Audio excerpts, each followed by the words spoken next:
Tonight on the Face Off Hockey Show, we've got fines and suspensions and everything. Oh my! We'll talk about Marc-Edouard Vlasic possibly facing a termination if he had went to the Olympics. Jaromir Jagr putting on a show out there in Kladno. And ladies and gentlemen, a professional in a koala suit is still a professional. We have a quality show for you tonight. Ha! Face Off Hockey Show next.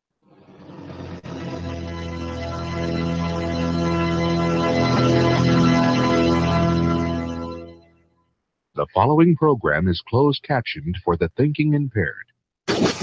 Choose your command. You have chosen the Face Off Hockey Show. I mean, hockey is my life. I've got on hockey underwear right now. The Face Off Hockey Show. With Scotty Waz.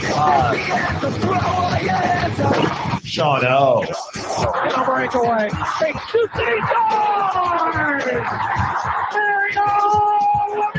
And the P-Boys, Johnny and Mark with the C. Yeah, baby. You believe in miracles? Yes! Here's your host for the Face Off Hockey Show, Scotty Waz. We're going to have to get that changed to future ECHL Commissioner Scotty Waz. We'll get to that in a second. Welcome to the Face Off Hockey Show. I'm indeed Scotty Waz. I indeed have my koala onesie. I wanted to show that also. You didn't think I was a liar. It's nothing worse than a liar, kids. Maybe a cheater. So is that technically a bear onesie or just a koala onesie? It's a koala. A koala is not a bear, sir. It is a marsupial. Still not a koala bear onesie. No, koala bear does not exist. Drop bear, though, does exist. It's when a koala hangs upside down and then attacks you from the limbs. I thought drop bear was like a weird offshoot Dropbox type thing. Drop bear is you didn't have as much space. It's like a pouch. Drop bear is actually Dead Mouse's opening act. It's Drop Bear and Dead Mouse. We got a show for you tonight, kids. We got a great show for you tonight. We have people already on Twitter that want to shoot me out of a cannon. I saw that. That's kind of weird. Did I retweet under the Face Off Hockey Show banner? If I did, I'm an ass. I sent it out under the Face Off Hockey Show. No one retweeted it. No one did. One person liked it though. Did I quote retweet it? Yeah, I did. I quote retweeted the Face Off Hockey Show. That's the problem with having multiple Twitter accounts linked into the mobile stuff. It's the worst. Yeah, Eric, no one has thought about firing me out of a cannon yet. Waited until our 20th year. Oh, yeah. Actually, you did. You retweeted Listen In and Listen Hard out of the Face Off Hockey Show account to the Face Off Hockey Show account, which makes us look bipolar. Or just have I think we just have multiple personalities. We get Inception, I think. Twitterception.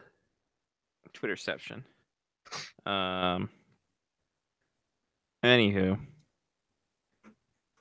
Welcome. Hi, everybody. So we start off with our fantastic weeks. Johnny P.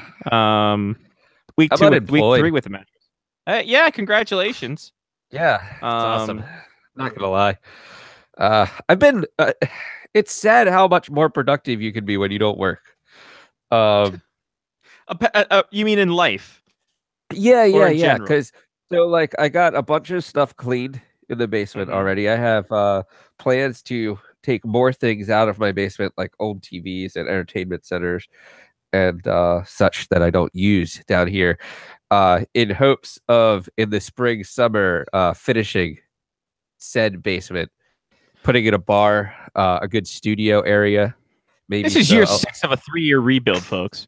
Maybe. Well, I'm doing it myself. It's not like I have money from owners. That's true. It's like the Edmonton Oilers over there. It's like they have so much potential. That basement has so much potential. It does. But I didn't have any first-round picks. That was my problem. Yeah, I was lacking. That's a fair point. I was lacking. First overall picks. I was lacking some first overall picks in order to make the basement what it should be. That's true. But I did pick up a couple of them away. I did pick up an NHL Guardians poster, which I feel is a high lottery pick. In all honesty, that does give you a lot of more credibility and a lot more return. I know. I agree. You can sell more season tickets with that for sure. Yes. Yeah. So I've done some cleaning. I have read 2 books.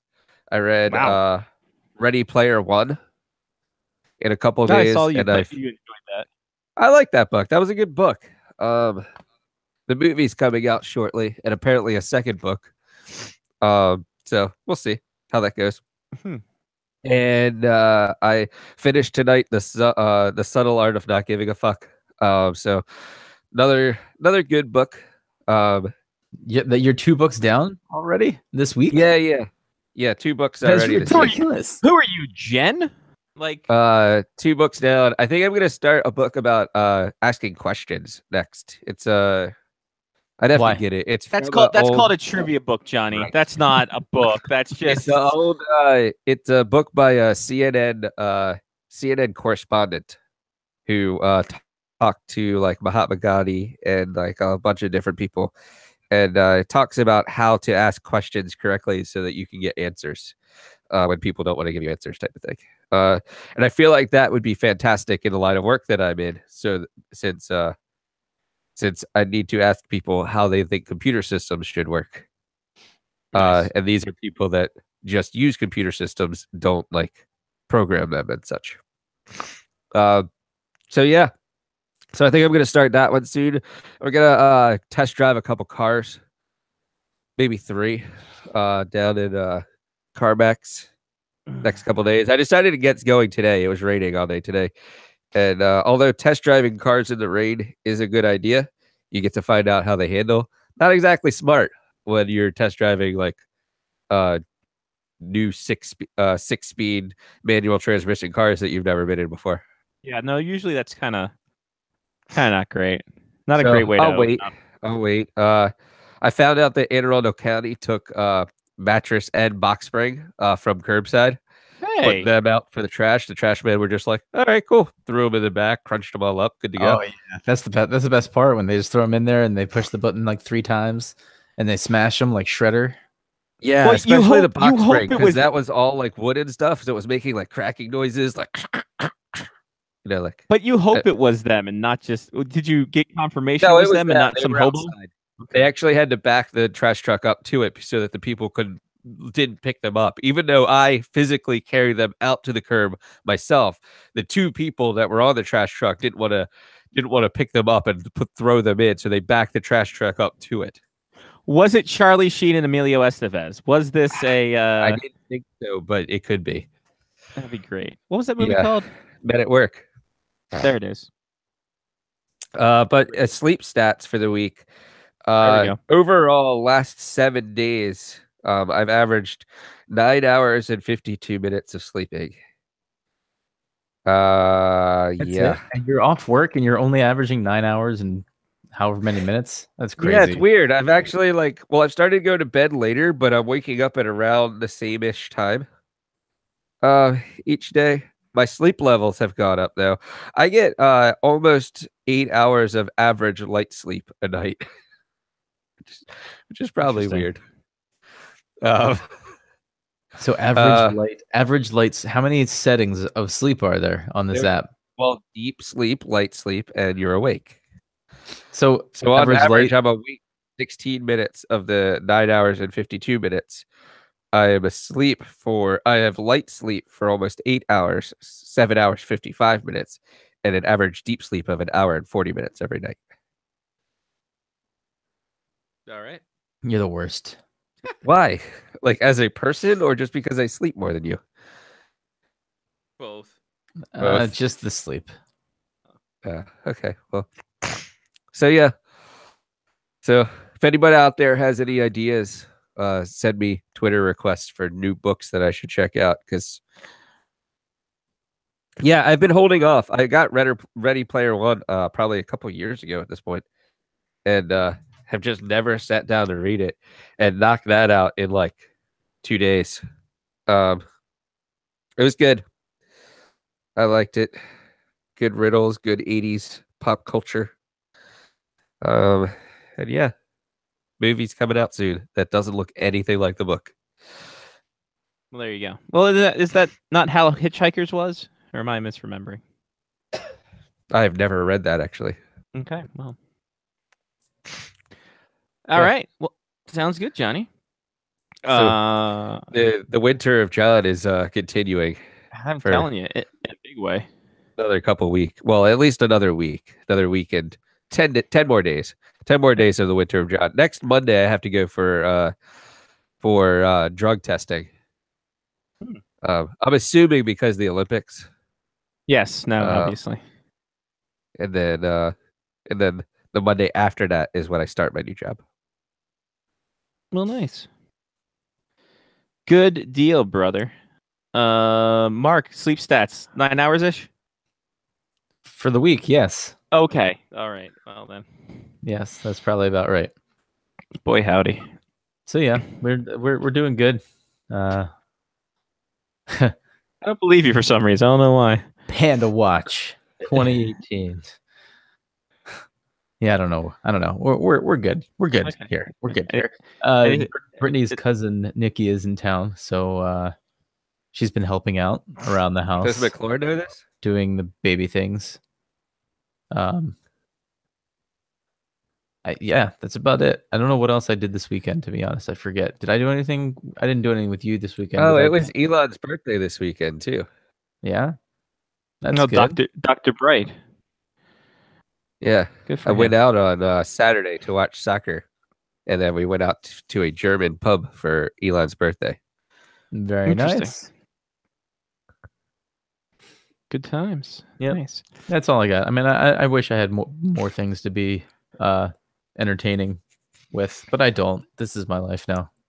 There you go. We have That's Dad's fine. birthday coming up though. There you go, Big Frank. Yeah, 70. Wow, that's a big one. That's a big one. It's this weekend, right, Mark? This weekend? Technically next week, but yes, I will be seeing you this upcoming weekend. Right. For the Very nice. celebrations. Celebration. I started on a new campus today, last week, at work at my real job. A new campus?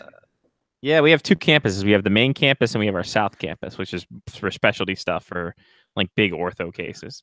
So I started out there because that'll give me more money in the long run. So that's fun. We had our big Christmas party on Saturday because we're timely. Well, I mean, it's still winter there. Right, essentially. Yeah, it was like minus 12. So It's almost spring here. God damn you all. But I still saw that schools were closed like this week. I'm like, what the hell? Well, there was some ice. There was some icy rain that showed up this week. Look, Stadium Series is coming. You guys got to get ready for that. It's going to be 70 in March. Well, guess what? All the crew there is going to have a great time getting that stuff done. And we look forward to being there. Yeah, that was about it. We had a Christmas party and just hung out. And for our Christmas party, we had a dance-off that me and the other guy who liked wrestling somehow got picked from the bag. Amazing how that happens. Illusion. But we did win. They forced you to have a dance-off? Kind of, because we're the two big fat white guys. What is this, the Warriors? Right? So then our prizes was this: a fantastic luchador mask. You got a luchador mask that you could wear with a koala suit? Oh my God. Here's the problem, though. Here's the Too problem. small. Dude. Like. Oh, it's like a kid's mask. Nope. Hold on. It's almost there. Right No, there we do go. It. You're going to rip it. So I got it here like this. And yeah, no, it doesn't work. It does not work. It's not as good as my luchador mask. I bet you Maybe that if you shaved your head. Oh, that's right. Never mind. Yeah, right. If you shaved your head. Oh, wait. Hold on. You have a beard, sir. That's good. You have a luchador mask, though. Exactly. So that was fun. We should have worn luchador masks to Death's Wedding. Why didn't I think of that? Damn it. Yeah, luchador mask and a suit. That's class. It's class right there. So yeah, that is my week. Let's get to some things and stuff and talk some news. All right. Hold on. Got it. I just dropped in to see what condition my condition was in. Yeah, oh yeah, what condition my condition was in. Oh, doctor! We need a doctor for half these cases. Bobby Ryan just plagued by injuries ever since he's kind of the past couple years in Ottawa. On the shelf again. He's got a hand injury. He's week to week. With that, just can't get a break. Well, he gets a break, and that's what makes him cause injury. Different parts of his body, even. Yeah, indeed. Jimmy VC got a concussion. He's out indefinitely, and Philip Forsberg was suspended 3 games for that hit that gave him a concussion. What a goon. I'm glad that we didn't keep him in Washington. Good one. Love it. Mark Stahl has a cervical strain. He is week to week. Wow. Cervical strain. Yeah. See, hold on. The cervical strain is not the cervical. It's not the cervix strain. There's 2 different parts of it. Cervical is on the neck. So muscles of the neck is just... It's a clavicle strain, right? No, it's cervical because that's how your spine's called cervical. Like, you know. Did he sleep wrong? Like, how does this occur? He got hit by another predator. I can't remember who it was. Philip Forsberg. Did he get caught? Did the predator get caught? I know, right? He should have. They should have stepped in. They should have had the cookies out. I'm trying to bring a team to Seattle. Oh wait, no, not that Chris can. So cervical sprains and strains are usually caused most common muscle exoskeleton problem encountered by generalists and neuromuscular skeletal specialists. Pretty much a whiplash injury, but they call it a cervical strain to be fancy. They should just call it a whiplash, right? Patrick Hornquist has a lower body injury. He's week to week for the Penguins. Is he still with the Penguins? I don't know. I don't think he is. Yes. When is this? He's still a dick too. Yeah. Well, he killed the Predators' hopes last year, which I thought was funny. But that's just me. Connor Sheary, he's got a lower body injury as well for the Penguins. He is out indefinitely. Not good news from that. Nathan McKinnon's got an undisclosed injury. He's week to week, but back skating again. So I guess he's closer to returning next week than it is for an abundance of Nathan weeks. McKinnon's just been having a good year too. It's not good to see him get hurt. He is their offense. He's actually in the top. I want to say top 5, if not higher, in the scoring, which is a very big surprise for the Colorado Avalanche and for Nathan McKinnon. I mean, hell, you get Duchesne out of there, and everyone starts to be happy again. And Jonas Brodin had hand surgery. He's out 3 to 4 weeks for your Minnesota Wild. Some more player discipline stuff. TJ Oshie was fined $5,000 for cross-checking Chris Letang upside the head. Jonas Larson got suspended 2 games for a cross-check. And Alexander Burrows, he has an in-person hearing for kneeing the head of oh God, who was it? I think it was Spezza. No, I don't know who the hell it was. It was somebody. How do you knee somebody in the head? That's amazing. Like, it was that they were in a scrum down on the ground, and he just literally give him MMA knees. Like, he was starting to just ground and pound them. It was absurd. It was Taylor Hall. Of course, that's who it was. Taylor Hall hit the goalie, and next thing you know, Alex Burrows is on top of him and just literally cranking his knee back and then smashing him in the head with it. Like, what are you doing? What is this? And it wasn't even in a scrum; it was in plain sight. So, God knows he'll probably get 5 to 6 games. So there's that, and that brings us to the Patreon pick of the week. Wow, ladies and gentlemen, we went to the Patreon pick. Patreon pick. We gave you 2 options. 1 will enter. 2 will enter. Only 1 leaves, as what we'll talk about. Oh, did we give shout outs tonight? Sorry, I broke into being angry to begin the show, I think. That's fine. I'm bringing it into this. The Patreons, thank you all. We have a reward system. If you go to patreon.com/faceoffhockeyshow, we reward you. We're recording a special show for the rewards after this show. It's going to be based upon how we got our start back in 2000, 2001, how the show came together, how we all came to be in a system. Johnny will tell you the sort of details of how Broadcast Monsters worked, and then Mark and I will fill in the gaps about how the show finally came together as one. Johnny will also fill in gaps as well. Yeah, there'll be some gaps that you guys weren't a part of because I was a part of the original show. Exactly. That was I don't even know what that was called. I think it was called Bullshit on a Stick, maybe. Something like that. Weird how you guys got that past the FCC.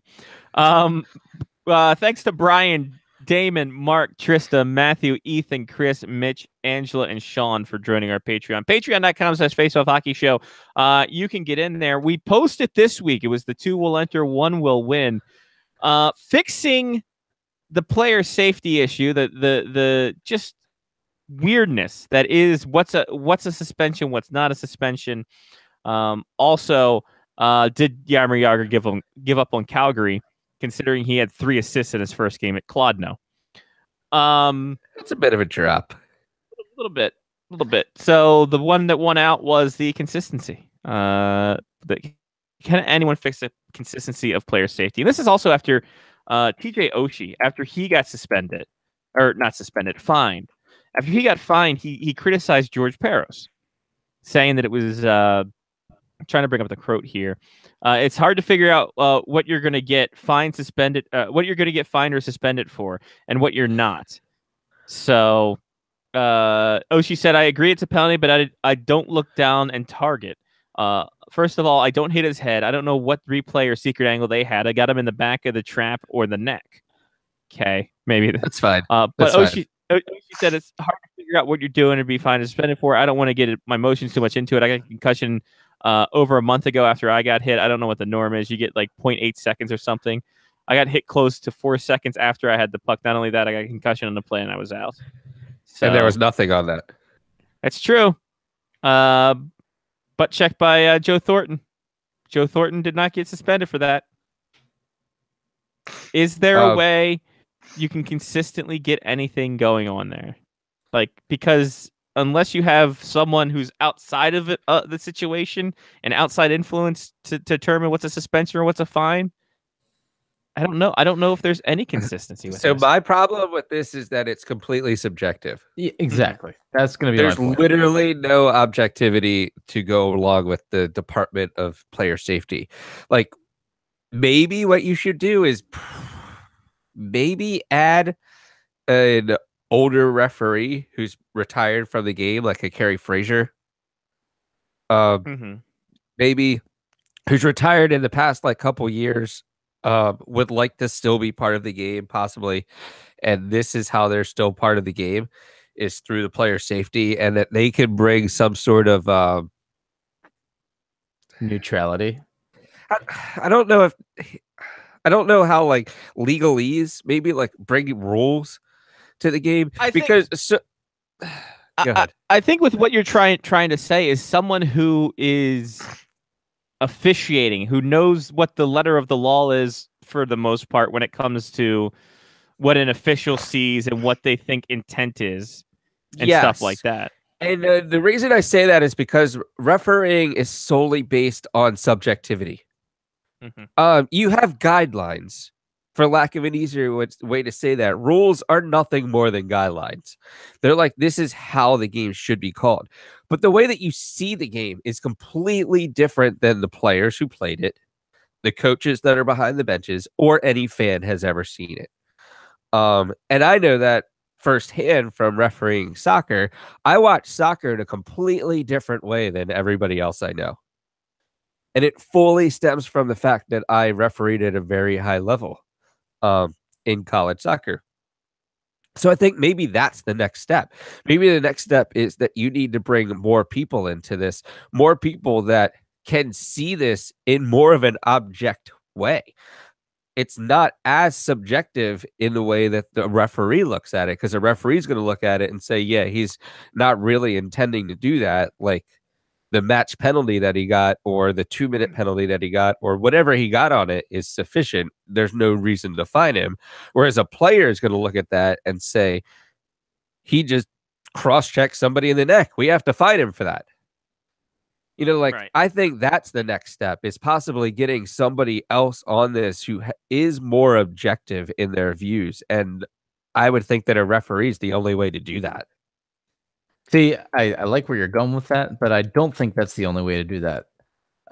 There will come a time, the only time that this will be a truly objective process is when we get to the point that computers can look at... waiting for robots.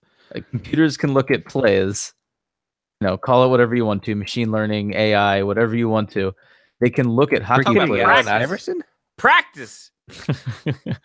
They can He's gotta look be at crossover. They can look at hockey plays. They can go frame by frame. They can maybe track a player's eye movements. They can measure the amount of time it took a reaction to happen. Maybe that's the technology. You can input the injury after the fact if you really wanted to make this decision based on whether or not the player was injured, which it seems like is a precedent. I mean, it seems like this is the only way to do it, is to I feel like this is something you and Kirby should do, and then let the computer decide. It could be something Mark and Kirby do. I think you and Kirby could create this as like an app for the NHL. Yeah, we'll work on it. Maybe this is the technology Gary Bettman said hasn't been figured out yet that they're going to figure out. Maybe this is it. They are 15 years off of this. Like we will have actual viewing. Like the Oasis from Ready Player One will be ready before the NHL gets some sort of technology that allows them to do this. Oh, that's for sure. For sure. I do think that tracking. So they have the technology to track eye movement for sure. I mean, it's expensive. And NBC has it. I saw it on their Super Bowl coverage. Yeah, and you have to have like the cameras, pre-set up in a certain place ahead of time, knowing like where players are going to be looking. It's kind of aren't arenas the best place for that? On the helmet. Yeah. Yes. Well, what I was saying was arenas are more or less controlled environments, right? Hockey arenas. Sure. They're almost all the same. If you really look at them and their structures, like they could have enough cameras around that could make this worthwhile. Well, okay. So I'll take your comment about having cameras around the rink and I'll one-up you. Why not have some sort of body camera style, like police officers have to wear body cameras, except in the helmet? Put a little minuscule camera in the helmet that can identify where a player is looking at all times and what the player can see at all times. I think the NHLPA would have an issue with that. Why? We've already established the fact that they don't care about their personal data. That's true. Their medical data. That is true. I like that idea. I think it's something that needs to be worked on. I like Johnny's idea of objectivity. Can we all agree we can't have any more former players in this damn player safety situation? Especially not George Peros, let's be honest. Well, I mean, should have seen that one coming. I'm going to say that George Peros was probably the smartest choice right now. I mean, he is a lawyer. I get. He did go to Princeton. He went to Princeton. I didn't know if he was a lawyer or not. I thought he went to Princeton for law. Maybe he's not a lawyer. Maybe he never passed a bar. But he probably passed a few bars in his life. Oh. But I mean, I feel like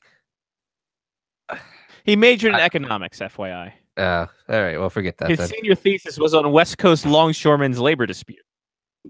I had Tupac in that one. Maybe he's way better than to be like NHLPA head. Yes, or even like player liaison for the NHLPA.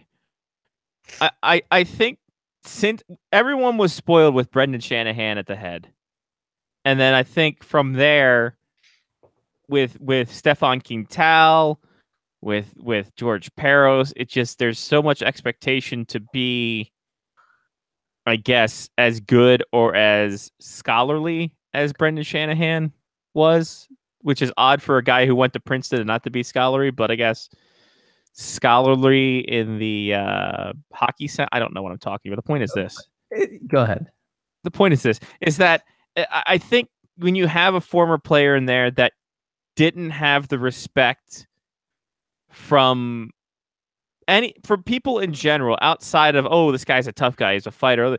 Brendan Shanahan did a lot for the NHLPA while he was still a player. He did a lot during labor disputes when he was a player. He did a lot of things when he was a player. I don't know if George Peros and Stefan Quintal and other people have had that same respect amongst the players from the PA than going into the NHL player safety that these other guys have had. Yeah. Makes sense. Yeah, so I think I think a referee in there would be perfect. You get an object look, and you get say, okay, well, this is what the referee was thinking when he gave him this and this, and then here's what we see as a whole. Well, the other thing too is that you can actually see where the referee is placed in situations. True, that's true too. And like as a referee, what you would be looking at or what you saw in a certain situation can determine whether or not you gave what occurred on the ice. You know, like maybe there's a view that's a lot more close that shows Oshie cross-checking him in the head, and you're like, yeah, it's probably a fine, and it wasn't picked up because the referee's standing, 25 feet away in the corner, kind of looking at it out of the corner of his eye because he's looking at other things. Right. So then maybe instead of the players having the body cam type cameras, then it's the referees that have the body cams on. Actually, I'd be way more okay with that. The referees do have the helmet cams. I mean, they do it for broadcast, so the technology's there. I mean, I'd have it for every game. Yeah, I'm pretty sure we can do it for every game, but it'd be smaller. It's like super big right now, right? Still, I don't think so. I don't think it's like GoPro size big, like the GoPro size, like other helmets. I'll see if I can look it up here. NHL referee helmet cam, baby. But yeah, that's a good idea, Mark. Yeah, I like that. No, because the player body thing is one thing, but I mean, I don't know. It seems that that's just nauseating at some point, right? Yeah, you'd only use it in the situations where you need to use it. It's not like these aren't broadcast cameras. These aren't cameras that Pierre McGuire is going to be able to look at them and be like the goalie thing. What's that? I hate the goalie cam thing. Yeah, well, that's just terrible. By the way, that camera's awful. Oh yeah, that's nauseating. I mean, your head is moving literally all the time. Yes. Like you have to be looking, you have to be moving, you have to be finding the puck the entire time that you're there. And that's just like, yeah. I feel like I'm going to throw up watching that. Kind of thing. Now, I don't know if this is what the NHL uses. This was what was used at the World Cup of Hockey. So here's the helmet cam. That is the helmet cam. That's the thing in the front, little extender, and the battery in the back. As a battery. Got to have a strong neck. That's not terrible. No, that probably doesn't even weigh that much either. It's not as bad. It's not as bad as these old ones here, as we see in this picture, right here. This like literal like boom cam situation, like it's a spy cam, but you're Leslie Nielsen in Spy Hard, and it's just so obvious. Like you can't like the MLS does this in their All-Star games, but the referees actually wear GoPros like on a harness on their chest. Yeah. I mean, why would like this isn't that bad. Like it's not terrible. It's not the most ideal, obviously. But it's not as bad as I feel like that. Things could be way smaller right now though. Oh sure. I'm sure they're just waiting for it now. So they have to invent it. Yeah. Right. They have to invent it. So. It's the technology they're waiting for. Right. The technology we need. So, yeah, no, I think that you guys brought up some really good points. Good job, gentlemen. Gentlemen, we've done it. We fixed the player safety problem. We can't even get credentials to NHL events. We'll see. Let alone fix the player safety problem. Well, if we could fix the player safety, then we can get credentials. Oh, by the way, I think it's hilarious that you said that everyone thought that Shanahan did a great job, and yet he still had all of these people saying individually that he did terrible jobs on specific things. Like, well, sure, yeah. Everyone's got preferential treatment. Yeah, you're gonna say that when it's against your guy. But it also wasn't the wheel of suspension that we had prior to Shanahan. Yeah, that's on true. Campbell's watch. Yeah. Yeah. I want to see who's the head of player safeties. Safeties. Head of player safety, 2 points. Stefan Quintal was there. Darren Quintel was there. Chris Pronger was a former head there. Well then. I mean, I don't know. I mean, you go back to what Anze Kopitar. Anze Kopitar got fined for almost a kind of a same play that Andrew Cagliano got 3-game suspension for. There has to be at least some consistency. I mean, I don't know what the. I mean, so is the there problem a way, with it, though, but Anze Kopitar is so gentlemanly. It's true. Well, so the problem that I see with a lot of these is that the videos that you see make things look, I don't know the best way to say this. The videos that you see like make things look close to being the same. But like the subtle nuances that like a referee would find in watching the two videos will be like, yeah, that's a completely different play. You know what? Yeah, that's why I still say that bringing like a referee into it would probably change this entire thing. Here's another thing a computer can do that that a human probably would struggle doing. Depending on how closely stats get kept, you could honestly tell how often one player gets penalized by doing something to another player, and that could factor into a decision. Yeah. So if one player gets penalized, like for instance, if Sean Avery has 27 penalty minutes against some other player, right? And then a specific player, you mean? Like name the player that he doesn't have that many penalty minutes against. But right. Point being, like if there's a pattern established to get from one player to another, then that should factor into the decision. And I don't feel like that does now, unless it's a major event that it makes it very obvious that one player and another player have been at odds for years. But just so there's like beef. Yeah, an accumulation of small penalties over the years, perhaps. And somebody's just like, I hate that guy. And that takes it out. I don't know. Yeah.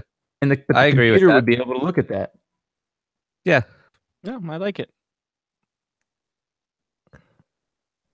All right, so we figured it out, guys. We're going to get computer referees in there. Yeah, Skynet. Or Allen Iverson. Oh, AI. If we get AI in there. Yeah. Be great. Guys, we just talk about practice, not the game. Not what happened in a game. Actually, we kind of are was talking in the game. Allen Iverson starts suspending people from practice. That'd be great. So the Pickle Man was in discussion this week. Man, Marc-Edouard Vlasic. I'm gonna bring up the story here real quick. He's a bit of a big deal. He's kind of. I got it. Got it. So this summer he signed a 8-year extension with the Shorks. I'm trying to find the number line here, but he's very proud of his country. Very, very proud of playing for Canada. He played in the Olympics. Was it both 2010 and 2014? He played the Olympics at least in Sochi. I know that much. He said that he would have risked having his contract terminated, and he would have risked, I guess, the legal battle that would have come in order to play in those games. Wow. Good idea, bad idea on that idea. He's not even Russian. No, he's not. He's French Canadian. I thought only the Russians cared this much about hockey in the Olympics. Apparently not. OAR. Of a Revolution. Crazy game of hockey they played there. So he signed an 8-year extension, $56 million. So he'd be walking away from that. Straight cash homie. Well, checks and balances. And this is somebody who's won Olympic gold medals, though. Yeah. And At I least think one. 2, right? Or see, I'm trying to figure out if he played for. Okay, if he played in both, didn't Canada win both? The last 2? I was checking if he played in both. I don't know if he did. I don't think he played in Vancouver. I think he. I'm gonna find out here with his Wikipedia, because Wikipedia tells all. I did also forget that BGD Home came and installed Ecobee thermostat in my house as well. Got a smart thermostat, all connected. It's beautiful. He did not play for 2010, but he won Sochi, So he and won he also a gold medal. and he won the vaunted World Cup of Hockey. So it is interesting to me that there's somebody who has won a gold medal who is like, I'm willing to risk everything to win another gold medal. Right? But doesn't that also show you like how much these players actually wanted to play in the Olympics? Well, sure. I mean, it's something that you want to do. It's something that means a lot to because national pride is a big thing in these players. I mean, you know, that's why a lot, especially the Europeans, because I think the European culture helps that. I mean, it's one thing the Americans are nationalism to the max. Canadians are nationalism to the max. Russians and everyone around. Hockey is the perfect sport for everyone to be like, you know what? I want to play the Olympics. It's what dreams are made of. And I think it's still more European there than North American. Very much more European than North American. I would say the most European. But I mean, to be able to do and relive that again, and I think that's also the experience that comes with it. Like, all eyes on you. There's actually no other games around. You guys are literally the only games in town. Why wouldn't you want that much attention? Like that, but I'm looking forward to being off of work during the Olympics. Right? They start this week. Start on Friday. Games technically start on Thursday. Yeah, when are the opening? I don't know. Opening ceremonies are Friday. Are they? Why are they having games before the opening ceremonies? Because things like hockey. The tournament takes longer than the actual Olympics exist, so they have to start them before the Olympics start. Can I get So I think women's hockey, U.S. women's hockey plays Finland on Thursday. Actually, if you want to watch it live, 6 a.m. on Friday, opening ceremonies, Eastern time. I might be awake. So you're gonna add. All right, hold on. So it's 8 o'clock Friday night, 5 a.m. Central Standard Time. So what's the difference there? So 6 o'clock Eastern Time. So what's that, a 14-hour difference? Yeah. Yeah. 14-hour difference. Yeah, 14-hour difference. So, boy, howdy. 14-hour difference on Friday. Let's see. Wednesday. They actually started today. Oh. The Norwegian drive-by. Oh, the best. Did I miss it already? I don't know. Luge and ski jumping all started today. Wow. Norwegian drive-by. God. Well, they have to start this early in order to finish on time. Hockey starts on the 10th. The Norwegian drive-by isn't like a 6-day event. No, I got it. Finish. Curling starts tomorrow. Hockey starts on Saturday. Both hockeys start on Saturday. There's a new curling event in the Olympics. I saw it during the U.S. trials. Mixed curling. Interesting. It's a short version of curling. Shorter version, only 2 players, and the person who throws the rock can actually get up and help sweep as well. Nice. Yeah, that's pretty aggressive, actually. I had never seen that before, but the person who threw the rock like got up and started running after it, and I was like, "Holy shit, this is amazing!" That feels like speed beer pong to me. Have you ever played speed beer pong where you throw the ball and then you run after it to try and pick it back up before the other team picks up the ball so you can throw it again?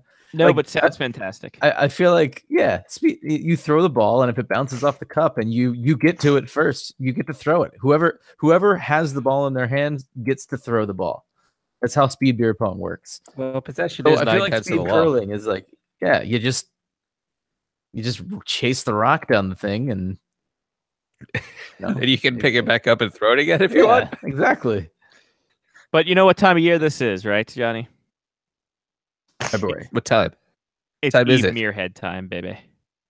Oh, it's Eve Muirhead time, baby. That's fantastic. I have my USA hockey Olympic top on tonight from I think this is the Sochi Olympics, or no, this might have been the Turin Olympics. I want to say Vancouver with the pattern underneath there. It looks like a very West Coast native pattern. No, I don't remember when I got this from. I got it on sale. Obviously, that's how I got all my stuff. There you go. But this was the year the US or that Nike did all of this crap on all of the jerseys. This thing? Yeah. Weird. So Jaromir Jagr got assigned to Kladno last week. Yes, I saw that. First game back, 3 assists. Big point night for him. I did like how I think the most enjoyment I got out of that entire thing was that Peter Nedved decided he was playing as well. Peter Nedved's like, screw it. I'm going to play this too. What do you guys know about me? I'm Peter Nedved. I defected in his defection story could be one of the best defection stories ever. We covered it on the Soderstrom bubble, episode 30-something. He left during a midget tournament because he felt a tournament of midgets? Yeah, no, the 8 hockey midget age. 17-year-old. Okay. He was there for a tournament and then had 17 goals and 9 assists in the tournament. And then went to a Calgary police station and declared his defection. So that's interesting. Like the Calgary police station, what do you think they were like? Oh yeah, let me go get Form 32B, the defection form. Let's do this. They like, probably looked at him and were like, "What do you want me to do about that?" I'm sorry. And then they looked up his stat line. He's like, "All right, let's get this kid on our team." Yeah, we got to fast track this guy. Yeah, we got to fast track him, and that's how he went on to play for the Canadian World Junior team. All the prime minister. It's amazing. Yeah, so he all the defection stories that I've ever heard are from like Cuban soccer players, and they go to like a Walmart and then run out a different entrance, right, or a different exit in Walmart. Yeah, so there's what did Fedorov do? Fedorov just stayed in the hotel, didn't he? Let's see what Fedorov did. Anticlimactic. I'm pretty certain he went out a back entrance. It was very like Cold War spy-ish, if I remember correctly. How did he defect? Come on. And while the CSKA's Moscow was in Portland for the pre-Goodwill games, after being ejected for fighting in the first period, Fedorov changed his street clothes, watched the remainder of the game behind the class with the team next to the locker room. Fedorov would follow the team in the locker room between periods. At the end of the game, he quietly slipped in the crowd of spectators in the same area, exiting team onto an airplane bound for Detroit, thus becoming one of the multiple. He just snuck out. He pulled a Diamond Dallas Page and went out through the crowd. That's amazing. I think Jen says Peter Klima's was the most exciting. I like how he got thrown out for fighting too. Like, how many times did he fight in his life? Not like one time, right? That was clearly planned, by the way. So Peter staged fight. Peter Klima orchestrated by the Red Wings his defection. After his defection was planned, Klima ditched his Czech national teammates during a team meal in West Germany. He went to Wings executive vice president Jim Lights and assistant coach Nick Polano to an undisclosed location. Several days were spent in an effort to bring Klima to North America. They kept Klima under wraps to avoid pursuit by Czech police. Polino stayed with Klima as Lights and other Red Wings officials arranged for him to gain refugee status to the United States. They were assisted by U.S. Attorney General Edwin Mazie and Deputy Attorney General Lowell Jensen to expediting political asylum process. It was later revealed the plan out of Czechoslovakia that plans to get Klima out of Czechoslovakia were as far back as the 84 World Juniors when scout Alex Davison secretly met with Klima. Klima told Davison he would not consider defecting until he complied with his military duty, so he wasn't labeled a deserter. And I think so where was it? Fortunate girlfriend, successful defection. Something to the effect where he kept going back and forth but wouldn't leave unless there was a car in his contract for him to use in Detroit. That was a big holdup in the contract talks, that he needed a car and he needed his girlfriend with him. Well, he went to the right place to get a free car. Right? Detroit, before everything imploded. So, yeah, Peter Klima, all up on that. Yeah. let me see. Let me go to Blog Talk Radio / FOHS Radio. That's where you can find our back catalog, ladies and gentlemen. If you did not know, Jen and I did a thing about defections, in-game experience, referee position, 35, retired by each team, blasey, stupid bullshit Jen and I talk about. Patrick Waugh's request to be traded. Episode 33, 2 months ago. Talk about the Peter Klima, Michael Pavankas is also a pretty crazy one. And the Stashny's defecting as well. So yeah, Pavankas was interesting too. Go back and listen to episode 33. It's a great one. One of our finest, I'd say. I don't know. I really don't know. And then they played for the Detroit Vipers, him and Bondra, when they were at an impasse for contracts. Remember that? That was a good time.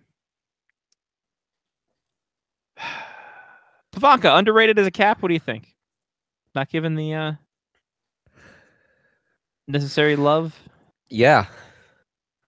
I would always say so. liked him. He was great in NHL 94. 500, I don't think 500. he got... So I didn't realize that Michael Pavanka had as many goals as he did until Nick Backstrom scored 200 this week. Mm-hmm. Yeah, Backstrom joined... Pavanka's third most assists in Caps history. Yeah. Behind Backstrom and Ovechkin.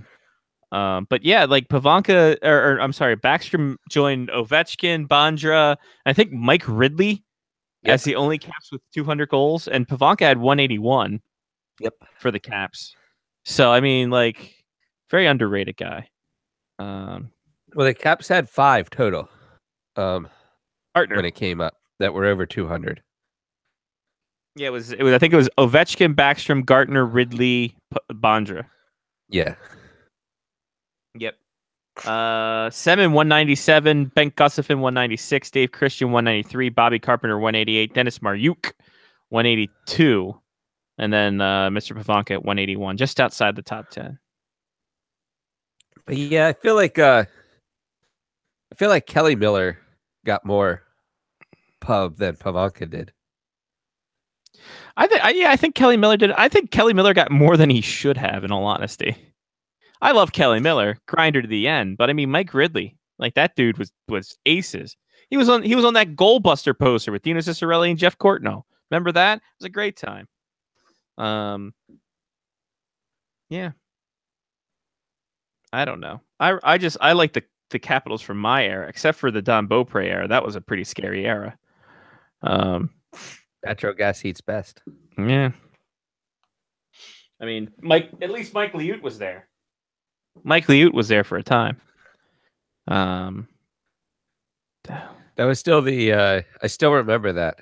Mark and I had a fantastic giggle. It was a Upper Deck Don Beaupre card. I don't remember what year, but he's diving out to make a save to cover a puck, and right above him is a sign on the boards that says natural gas heats best.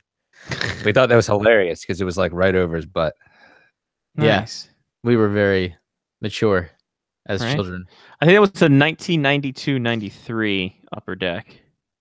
Because I think I know the poster that you're talking about. But that was the Don Beaupre card that we remembered the most. Why wouldn't you? Those kids. And then Obama sends a card from above, the shot above the crease where he's like sprawled out. Yeah, sideways card. Nice. That one. Good old sideways card. Don Beaupre, very small man. Hey, whoa. There's no need to. I'm just saying. No, I'm not saying it's a bad thing. I'm just saying, hey, this is what life is. He's got a big heart. Does. It's not wrong. You're not wrong. So here's the poster I was talking about. I found it. I had this poster because Dad knew the people at the Cap Center and would get the leftover freebie items they had. Dino, Ridley, Courtnall, the Goalbusters. Goalbusters 3, as you can tell by the upper left-hand corner there. 42, 44, 41. How about that? Doesn't even make sense, but I love it. No, it doesn't. It's not. Well, they're busting the goal. They have a combined, what is it, 120, 127 goals amongst the three of them. Why does Dino Cicerelli look like it's missing a puck in the middle there somewhere? Like his looks like way more angry than the other two. Yeah, that does look very weird. The other two look like poop emojis now, but the Dino Cicerelli's looks way different, like a young girl. Well, I think it's because you look at. And I was going to say that. And then I was going to say, after this poster was taken, they got into a limo, and well, we know what happened next. Half the team got traded. Then John Druce is the savior. It's really weird. It's a weird time. Here you go. Oh, I'm sorry. So I found the card. It was a 1991-92 Pro Set Platinum. The wonderful card of Don Bupra, as the kids like to call him. Here it is, right there. Gats Heat's best. There it is. There's Big Donny Boops, just hanging out. Yeah, we loved that card when we were kids. That whole Pro Set Platinum, as much guff as people give the regular Pro Set, the fact that they actually don't have a name bar and it's just a nice big photo, like a postcard. That's a nice aesthetic. I do remember them taking really good photos as well. Yeah, they were pretty solid photos. But it's not like because I look at cards today, like you look at these, like we do a card pack open on a week. You do like a Thomas Steen. It's a pretty nice design, but I mean, like the scores were whatever. But I mean, it is what it is. But I mean, Pro Set Platinum, I don't think it gets the pull it deserves from the card stuff. Card stuff? Is that even a word? The hell am I talking about? I don't know what I'm talking about. It is what it is. Here we are. One guy who does know what we're talking about, or what he's talking about, at least, Lyle Richardson of SpectorsHockey.net. Sorry. I was back in that whole SpectorsHockey.tripod.com / default HTML days. Yes. Remember those days? SpectorsHockey.com is probably like a porn site, so don't go there. Oh, absolutely. Absolutely. Barnyard porn. Exactly. Yeah. Wow. Christ. This escalated quickly. Yes, it did. Jumped up a notch. Oh my God. Hey, Mark. Hi. How you doing, sticking bud? around this week. Are you? Yes. Mark's sticking around this town. Yes, we got the Marks. Or what? You're a little break from daddy duty this week, is it? Or indeed. We got some help around the house this week. So which one of your parents is visiting? A cousin. Oh, even better. Even better. There you go. Right on. Indeed. Nice. So because I didn't know that, we're gonna have to push that pick'em segment to the end. So we'll go back to the old school way. What do you mean you didn't know that? I didn't know that until I got home and didn't change it. Yeah, I sent the box around. Yeah, I was lazy. I was at work. Some people have to deal with surgeries, Mark. Those people are the people who get paid to deal with surgeries. I just Dr. Waz. Exactly. Dun dun dun. Well, I mean, hell, Lyle, I'm in my scrub top as we are right now. Yeah, you're the panda doctor, buddy. I'm koala doctor. Koala doctor. I'm sorry. I'm sorry for insulting you. It's a bear of a job. Oh, I'll tell you. There's no need to be bearish now. It's all you can bear. It's not about Lyle. It's not about quantity. It's about quality. Yes, there's no pandaing here. I'm telling you. No, I have all the qualifications to. Lyle. And a doctor in a koala suit is still a doctor. Let's not. Doctor from Koala Springs. Don't belittle all that schooling that he went through. Yes. I went to the University of Kuala Lumpur. And it was the goodest college in Australia. Oh, I'm telling you. It was great. Yeah. G'day. Get more from Lumpur is what they said. No one ever said that. Oh, my. That was just a freshman class. Yeah. What is it? What do they call people who dress up as like team mascots? What's that? Assholes. Furries? Furries, not assholes. That too. But when you first, I couldn't recall what it was, because when you first put that picture up of you wearing your koala onesie there, Scotty, I was sorely tempted to reply there on Facebook that I support your transitioning to becoming a furry. But anyway. Look, it's all button up. Like, I couldn't wear this to my staff party because it was all button up and it was like -12 outside. And I can't wear anything underneath it because it's too cumbersome otherwise. So like it'd be all like wean out, and I don't need my coworkers seeing my ween much more than they need to. So, but it's yeah. But anyway, got a kick out of it, bro. Got a kick out of it. There's very few people who can rock a high quality koala onesie. I'm going to tell you, A, it's got a tail, so I have to be careful when I sit down. B, warm as hell, this goddamn thing. This is warm as hell. Well, it's a onesie. That's what it's for, bud. It's a fleece onesie, for Pete's sake. Well, living where you are, I think that would be Sure. like, yeah, exactly. It is ideal. You're not wrong. Yeah. Exactly. You're not wrong in thinking. If the power goes out and you lose your heat, you are. Oh, I'm getting a hotel. Well, yeah. Are you going and he's gonna rock his onesie with the heat cranked in the hotel. Do you know how many stadium jackets I have for soccer? I mean, those things are effectively like walking shit. What are the sleeping bags? So basically a sleeping bag with arms. Oh, if the heat ever goes out in there, those things are amazing. Are you talking about a Snuggie? A Snuggly, yeah. Not a Snuggie. Yeah, it's kind of like a Snuggie. That's just that's a fleece blanket with arms. It's a backwards jacket is what it's a backwards fleece jacket. Backwards fleece jacket. Did you guys not hear my Quality Inn drop? Oh, he said he was going to have to stay at the hotel, and I asked him if he had a room at the Quality Inn. Oh, that's a good one. I'm sorry. That is a good one. But listen, a onesie is just a fleece jacket turned backwards. And speaking of fleece, man, the Rangers are trying to get a lot out of Rick Nash. Boy, howdy, yeah. So reports from Bobby Mack. Bobby Margarita. The man for the Rangers is a top pick, a top prospect, and another lesser player, pick, or prospect. All three. Oh, yes, all three. And hey, aim high, but don't be surprised when you fall short. And aim that's for Mars. You'll end up in the asteroid belt. Yeah, exactly. So when all said and done, you missed that trajectory. Hey. I'm sorry, but I got just sidetracked for a second. That was hilarious. And all this build up. And listen, don't get me wrong. It was great. Oh, this fantastic rocket that Elon Musk has shot up in the air. Oh, and his car is in there. Oh, yeah, great, fantastic. And yes, it's fantastic that the booster rockets came back down to their pads simultaneously. That's fantastic. But here's the part where you kind of need NASA.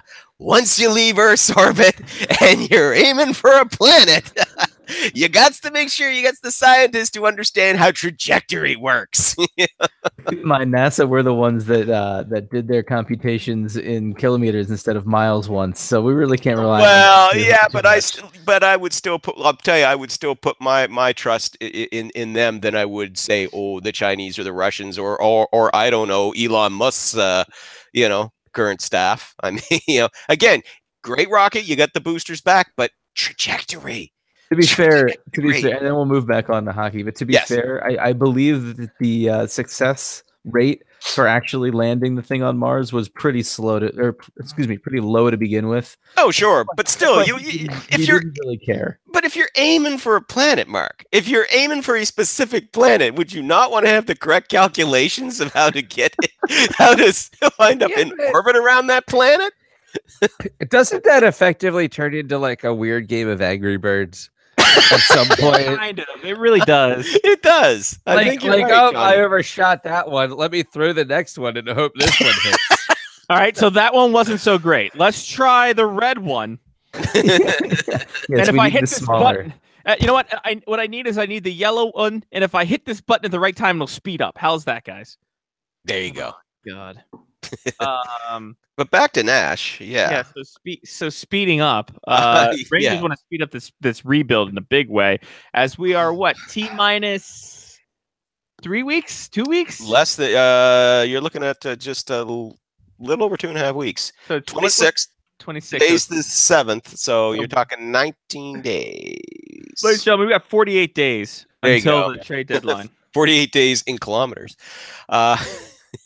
Sorry, that landed with a thud. True. Anyway, but yeah, Rick Nash. They're not going to get that much, obviously.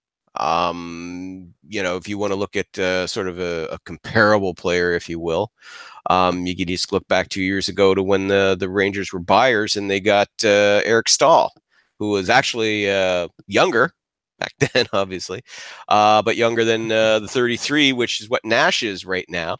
And they gave up 2 second-round picks and a young player, a young Finnish player who has yet to even play in North America. So if you're looking at that, okay, how much are you going to pay for a guy who, while he's on pace for over 20 goals again this season, is also on pace for maybe 38 points? Are you willing to pay that much for a guy who's going to be 34 this June? I wouldn't pay that much for that muffler. No, so that's a lot for that muffler. Yeah, so I'm thinking, look, you might be able to get a first round pick that's lower in the round.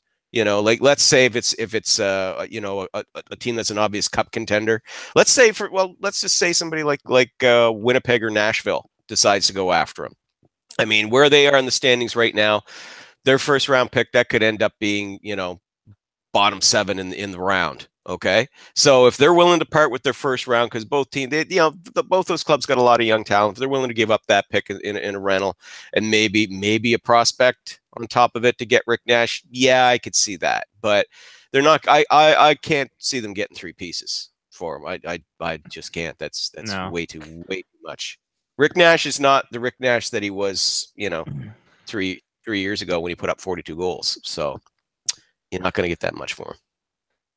I really wonder. You mentioned the Jets. I'm just like, Mhm. who do they have in their system? Look at their system right now. Mm-hmm. The only one I would think that they would be wanting is Logan Stanley, Mm-hmm. and that's a kid that's going to be, if he can grow into his body, is going to be fantastic. Would you part with Kyle Connor to get Rick Nash right now? Oh, I'm pretty sure I would part with Kyle Connor. Yeah. I think Oh. I would. It'd It'd be tough too. It would be tough to. But you also look at Nick Isn't Rick Petan Nash and Isn't Rick Nash still like a big body though that can perform in the playoffs? Yeah, I Like- mean, yeah. Go ahead, Johnny. Yeah, no, I'm just saying, like, I feel like that has a premium in the NHL right now. A person that can park himself in front of the goal, that scores goals off rebounds in the playoffs, that type of thing. They're like dirty, greasy goals. Like, there's still a premium placed on that type of player. Sure, but Nash does have a bit of a reputation for inconsistency in the playoffs. yeah, There is that. I mean, I know that some of his fans And- don't like to hear that, but it's true. I mean, yes, he'll go some stretches where he score goals, and then there's other stretches where he just doesn't. His defensive play has improved. I mean, you got to be fair. I mean, he is a much more responsible player defensively. But let's face it, Rick Nash. When you think Rick Nash, you don't think defensive play. You think big power forward, big Yeah, not that's power not why forward, you're but big getting him. goal scorer. Yeah. Exactly. Big number 3. Yeah. Or So- is that a number 2? that's a number 2. Yeah. I look at it, and Winnipeg makes sense because they really need to bulk up that left side. Yeah, but the word out of Winnipeg though is they would, I think that they would prefer maybe some depth at center on their checking lines. Ken Mhm. Weebutt of the Winnipeg Sun, that was the point he was making about 2-3 weeks ago. If Kevin Shoveldayoff was to make a move, he figured it would be bottom, like a bottom 6 forward, preferably a center, and a defenseman. And Elliot Friedman made a good point suggesting that a left side defenseman, somebody to, because they're loaded over on the right side. I mean, yes, Jacob Trouba is sidelined right now, but they're expecting him to be back, in March. But they've still got Dustin Byfuglien and Tyler Myers on that side, so they're fine. It's just on the left side there, Toby Emstrom's getting older. He's not, as solid as he was a few years ago. So I think there's a little bit of concern there on that end, on that side. So I could see that as well. But in terms of if Rick Nash is a fit there, But then, of course, it also depends. Does Rick Nash want to play for a Canadian team? When the Columbus Blue Jackets were trying to trade him back in 2012, my God, why does that seem so far away now? It is. I know, right? Because it is. It's 6 years. I know. But when they were trying to trade him back in 2012, he had his full no movement clause back then as well, full no move back then. But he was willing to waive it for certain teams, but he would not waive it for Canadian team because the Toronto Maple Leafs were interested, and the Ottawa Senators were interested, and they didn't want to go, and he did not want to go to a Canadian team. Didn't Nash already put in a list though? Like, shouldn't we know that at this point? Like, he would go to. Oh yeah, the Rangers already asked him for the list, and he submitted it earlier this week. A list of 18 teams he does not want to be dealt to, meaning there are 12. Is that going to be a BuzzFeed article? There you go. It would have been a Bleacher Report slideshow if I was still working there. Number 15 will make you shit yourself. There it is. Seriously, because it's an ad for prunes. FYI, coming over before we get back to Rick Nash, talking about gambling on yourself. Shout out Derek England, 1 year extension with the Vegas Golden Knights, $1.5 million for 2018-19. You want to talk about a Vegas guy through and through. You want to talk about the heart and soul of that damn team. Well, right there. I mean, the speech that he gave for their season opener. I mean, coming in the aftermath of the that massacre, the shooting, the shootings in downtown Vegas.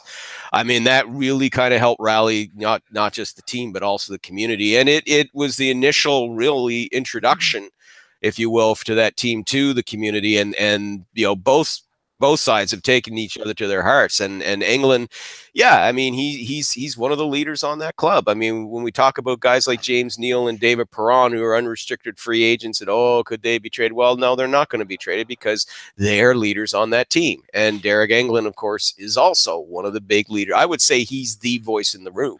I'd say he's the unofficial captain. Oh yeah, he's the sheriff of the dressing room in there. He's the Undertaker. He's in the room. He is. That is true. He's a phenom. Yeah, he's their phenom. He's the phenom.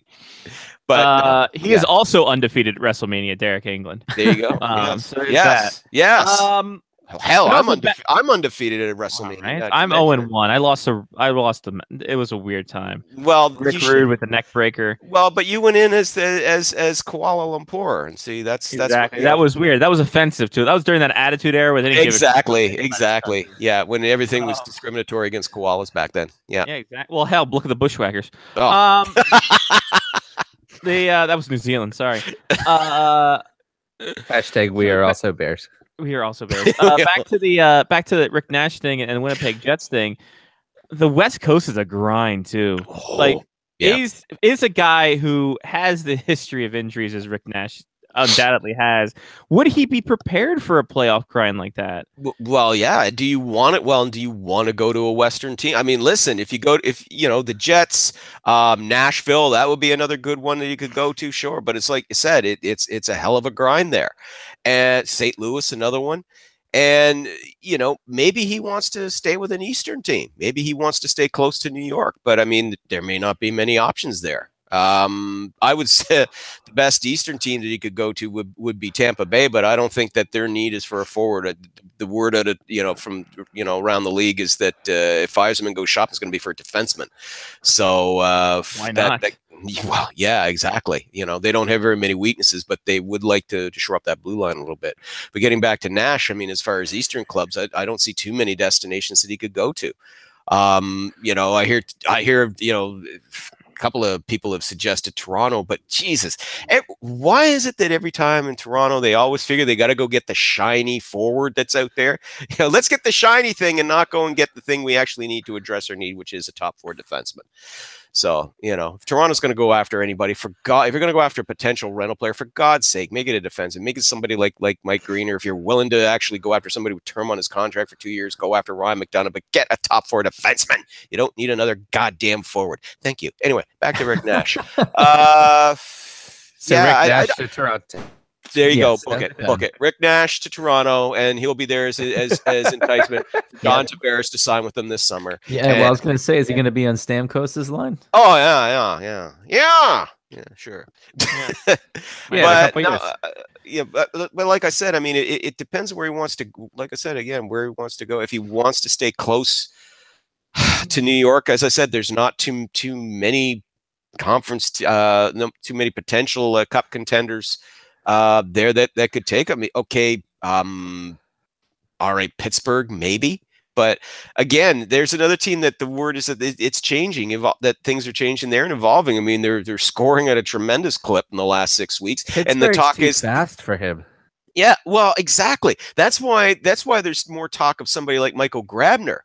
You know, his teammate with the Rangers going there, because Grabner has the speed. He would match very well, I think. That's like a Carl Hagelin 2.0 on that. Yeah, team. Exactly. And I think that would be if they were going to go that route, that might be the kind of fit. But then again, you hear, well, they might just look at getting a fourth line forward, and maybe they might bring Matt Cullen back. But if you're going to bring Matt Cullen back, that's not going to cost you very much. No. So if you could bring Matt Cullen in very affordably, and if you still want to go after, if you're Pittsburgh, if you still want to go after another scoring forward, well, yeah, go after Grabner, because he's another one that would be affordable. Carries an affordable contract. You could make that work. It'd be a lot more affordable than having to give up assets for Rick Nash. Because I don't think he's a fit with the Penguin system. I got to agree with you. Are the Winnipeg Jets in succeed now mode? Well, I would say the window of opportunity has now opened. I mean, more than not just for this year, but I would say for the next 3. I'd say for the next 3 or 4 years, there's just their window of opportunity has opened. This is a damn good hockey team. They've played very well. To me, the fact that they played so well without Mark Scheifele, their best player, without a doubt, Mark Scheifele, their best player. And man, they scarcely missed a beat while he was gone. So that tells me right there, that they can play that well without their franchise guy. They're for real this year. While they're out of the Canadian teams, of the 3 Canadian teams that are going to make the playoffs, well, 2 are going to make the playoffs for sure. Winnipeg and Toronto. One of them, Calgary's kind of meh, because they're pretty inconsistent. The rest, they're not making it. No, but Edmonton, though, they're going to come back in a big way. Sure they are, on the wings of McDavid. Yes. Oh, what's that? Oh, I'm sorry, McDavid doesn't have wings. Dear. Thank you. That's pretty good. Anyway, I hate myself. No, the joke was a bit Draisaitl for me. Yeah. It kind of left me marooned. Yes. What a maroon. Great. Doing God's work, what you guys are doing. Diarrhea is like a storm raging inside you. Oh, yes. And on we go. But Winnipeg, I put them among a cup contender this year. I know that's a sentence I never thought I would say for a while, but you got to go with it, man. That's a very strong team. Well, they're jostling with a very good team now in the Central Division with the Nashville Predators. So I'm telling you, they would. If the playoffs were to start today, we'd be gypped of a couple months. But Vegas would take on the Minnesota Wild. Winnipeg would take on the Dallas Stars. Ooh, that would be a good one. Nashville, St. Louis. Oh, there's a good one. San Jose, Calgary. That matchup could be the most intriguing to see who will fail the most in that 7-game series. Yes. Calgary, howdy. Calgary pisses me off because they got so much talent. They do. This is a team on paper that has the talent to be better than they are. But Lyle, the game is not played on paper. It's played by tiny men in our televisions. Yeah, exactly. But with all that depth of talent, you got to agree. Come on, Scott. You got to agree with me. They should be better than they are. You know what? Mike Smith, sadly enough, not the savior. Imagine that. Yeah. I like David Rittich. I think he's a great backup goalie. I think he's going to be the future. Do you think they should trade John Gillies to bring in a forward? Yes. Really? Yes. Really? Yes, absolutely. I think. Why? What's wrong with John Gillies? I think. Well, first off, he came in with hip issues. Only breathe underwater. That's true too. And the team has to be failing for him to succeed. I just think that Gillies has been. I think he's been over. People have jumped over him in depth charts, and David Rittich is a free agent Czech goaltender who jumped over. What top about of him. Leland? Good pool, great pool. There's Lyle, a blast in the past. His stat line this year, Yeah. stat line last year, coming off of surgery. No. Yeah. 18, 14, and 1. Mm-hmm. 293 goals against, 910 save. Yeah. This year, 13, 12, and 2, 915, 264, and he's got guys like Tyler Parsons and Eddie Lack stealing games for him. Mm. That's a fair point. I think that his development system, whether it be it's not the right system for him, or they're just not paying attention to him, or there's even more nagging injuries than it is, I think that he doesn't fit what the Calgary Flames need long term. Okay. That's all fair. And I think if you use him as a trade, I mean, hell, who doesn't need goaltending in their system? True. And I think if you dangle him out there, I think it's probably the best way to go about it to get something you need in return. Because if you get a guy like that, and you get like someone like a goalie whisperer that Devin Dubnyk had, yeah, why wouldn't you want to do something like that? Why wouldn't you want to have a reclamation project early on? Because I mean, look at Marty Jones.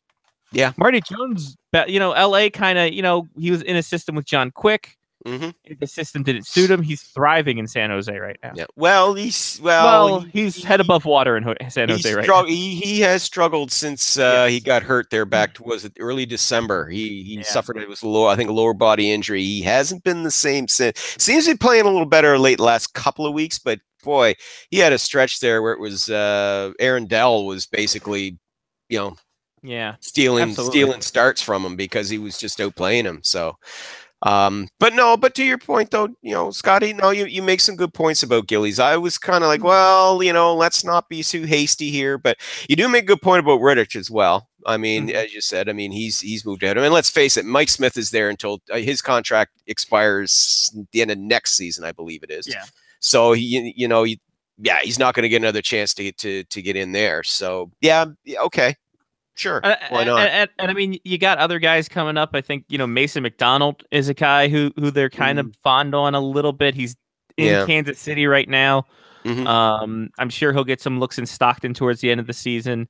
I mean, they do have a bit of ability there to move it. And I think in the eyes of everyone there, it's just like, well, if we can't find a goaltender, we'll buy one.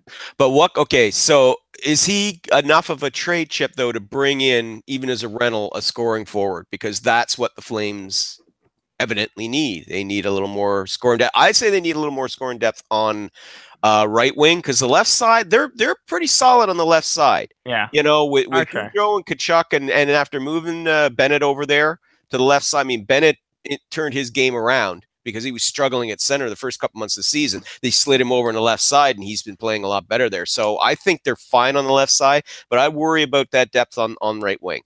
If you're able to, I think the trade that will possibly get that done could be if you trade Gillies, Andrew Mangiapane, and then a pick. Because I think with the second half of the season, Morgan Klimchuk has been playing well in Stockton. Spencer Fu has had a second half has fantastic second half. So I think you'd be able to revamp scoring that way. I don't think they've given up on Hunter Shinkaruk yet. I don't think they're close to. Garrett Hathaway is a guy who they can bring up to. Hathaway's already been up. Yeah, he's been up and down. Same with Mangiapane, and also Marek Rivnik is also a guy, former Rangers prospect. Yeah.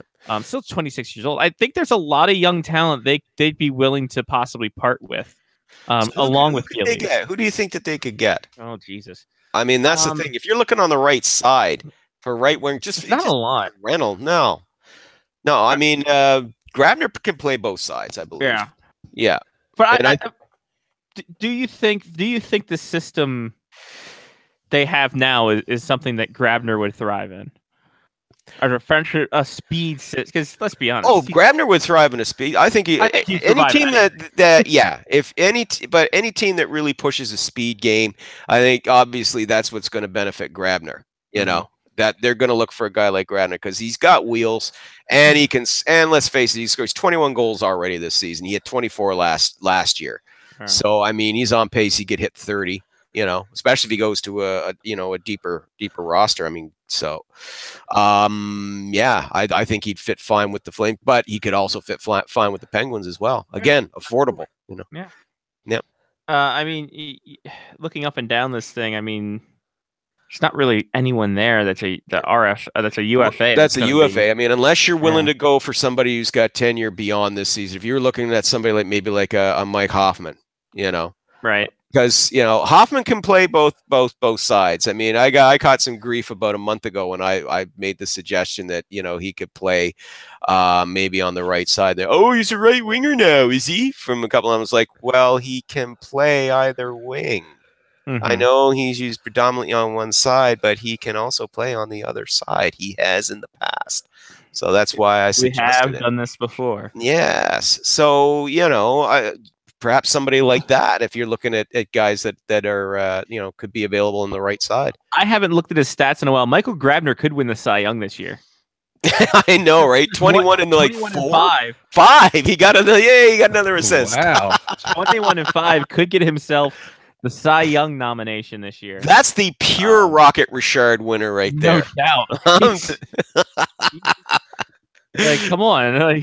Wow. Puck hog. I wonder how many of those 21 goals are unassisted. I would love to. I think there's now I heard that 6 of them were empty netters. But consider though how much confidence that the Rangers would have in him being on the ice in those situations though. You got to be pretty confident in him and his speed and his goal scoring to have him on the ice so that he could be in position. Oh, absolutely. I mean, you look at Grabner. He's essentially an Austrian Paul Byron, where he's a good checker. He's got some good speed. He has some decent hands. Yep. I mean, if I was ever in a situation where there was an empty net, I would have one guy that was fast as shit on the ice, and that's where Michael Grabner out of the zone, and that person would go and find the puck, and he'd score the empty net. That's where Michael Grabner comes in. Yeah. Where the hell did you pull that Austrian whoever the hell the person? Paul Byron. He plays Paul Byron. Yes. Paul Byron used to play for the Flames. The Paul Byron did. Huge. He was axe. Yeah, but Paul Byron, interestingly, is one of the few bad moves that Treliving made because they put him on waivers and Montreal said, thank you. Yeah, exactly. Sorry, I went all hipster and obscure with you, Mark. That's what happens when you wear a koala onesie, man. Austrian Paul Byron has the best. I don't know. Instagram. I don't know. I don't know where it sounds naughtier than it is. Yeah. It is. Yeah. Well, I mean, if here we I bet are, he has folks. a neck beard. Maybe. Oh, there you go. Oh, by the way, real quick, flashback to Capitals history. I don't know if you guys touched on this earlier in the show or not. Today, congratulate Peter Bondra. He hit the big 5-0 today. He is 50. Banzai! The former Cap sniper led goals? the NHL. The former Cap sniper led the NHL twice in goal scoring, 94-95 and 97-98, and has also led the NHL separately in power play goals, 22 in 2001 and 17 in 01-02, shorthanded goals, 6 in 94-95, and game-winning goals, 13 in 97-98. So there you go. For a while, Peter Bondra also led the league in most gloves thrown at him by a goalie as well. That does go to show that the Caps didn't have anyone else on their team for any other special team situation. But it's a tribute to his skill, man. I mean, you guys being diehard Caps fans, real quick, where does Peter Bondra rate in your all-time ranking of greatest Capitals players? I mean, Ovi is obviously number one. He's in Mount Rushmore. Ovi is obviously number one. So after that, where does Bondra come in? I say 4th. Yeah, because I'm gonna put Langway in the top 3. I'll put Langway, Ovi, Langway, Hunter, Bondra. Okay, I like that list. Yeah. Where does Oli Colton in top 5 at least? Yeah. Yeah. Maybe bump Hunter and Ovi, Langway, Oli, Bondra. Because I'm one of those people that say that Ole Kolzig was the reason that the Caps made it to the Stanley Cup Finals. Oh, he absolutely was. Absolutely was. And hey, he won a Vezina trophy. Was it 2000, wasn't he? He was the one who broke up Dominic Hasek's streak. Yep. So there was a period there there was about a 4-year period. I mean, where Kolzig was definitely one of the best netminders in the NHL. But goal scoring wise, Peter Bondra was the man. Oh, absolutely. Oh, absolutely. Yeah. Yeah, he has to be in your top 5, definitely. As you said, right? Yeah, Ovechkin, Langway, and then I would say, yeah, Bondra. You can kind of interchange with Hunter and Bondra and Kolzig and even if you want to say Gartner, although I think Gartner kind of sowed his oats elsewhere. I think he was more known, or at least got more pub elsewhere outside of the Caps. Yeah, which is a shame because he did a hell of a job with the Caps. He had a number of terrific seasons there, though. Yeah, I would say that the trade that brought Langway to the Capitals changed the entire organization. It absolutely did, because before then, seriously, nobody took the Capitals seriously. I mean, when that trade happened, when Montreal made that trade, I mean, me being a Habs fan back then, I was 19 when that deal went down, and I was in shock. I'm like, what?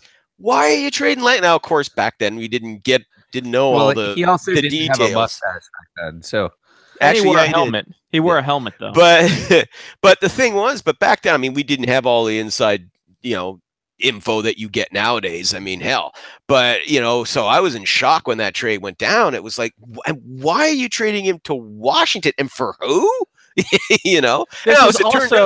As it turned out, the 2 players they got out of that deal, Montreal, I mean, they went on to help them win the Stanley Cup. Craig 4 years Laughlin? later. Was he part of that? No, Craig Laughlin was the guy. That trade also brought our our color commentator for life here as well. Brian it was Langway, Brian Engblom, Doug Jarvis, and Craig Laughlin to the Caps. Rick Green, Ryan Walter to the Canadiens. Yeah.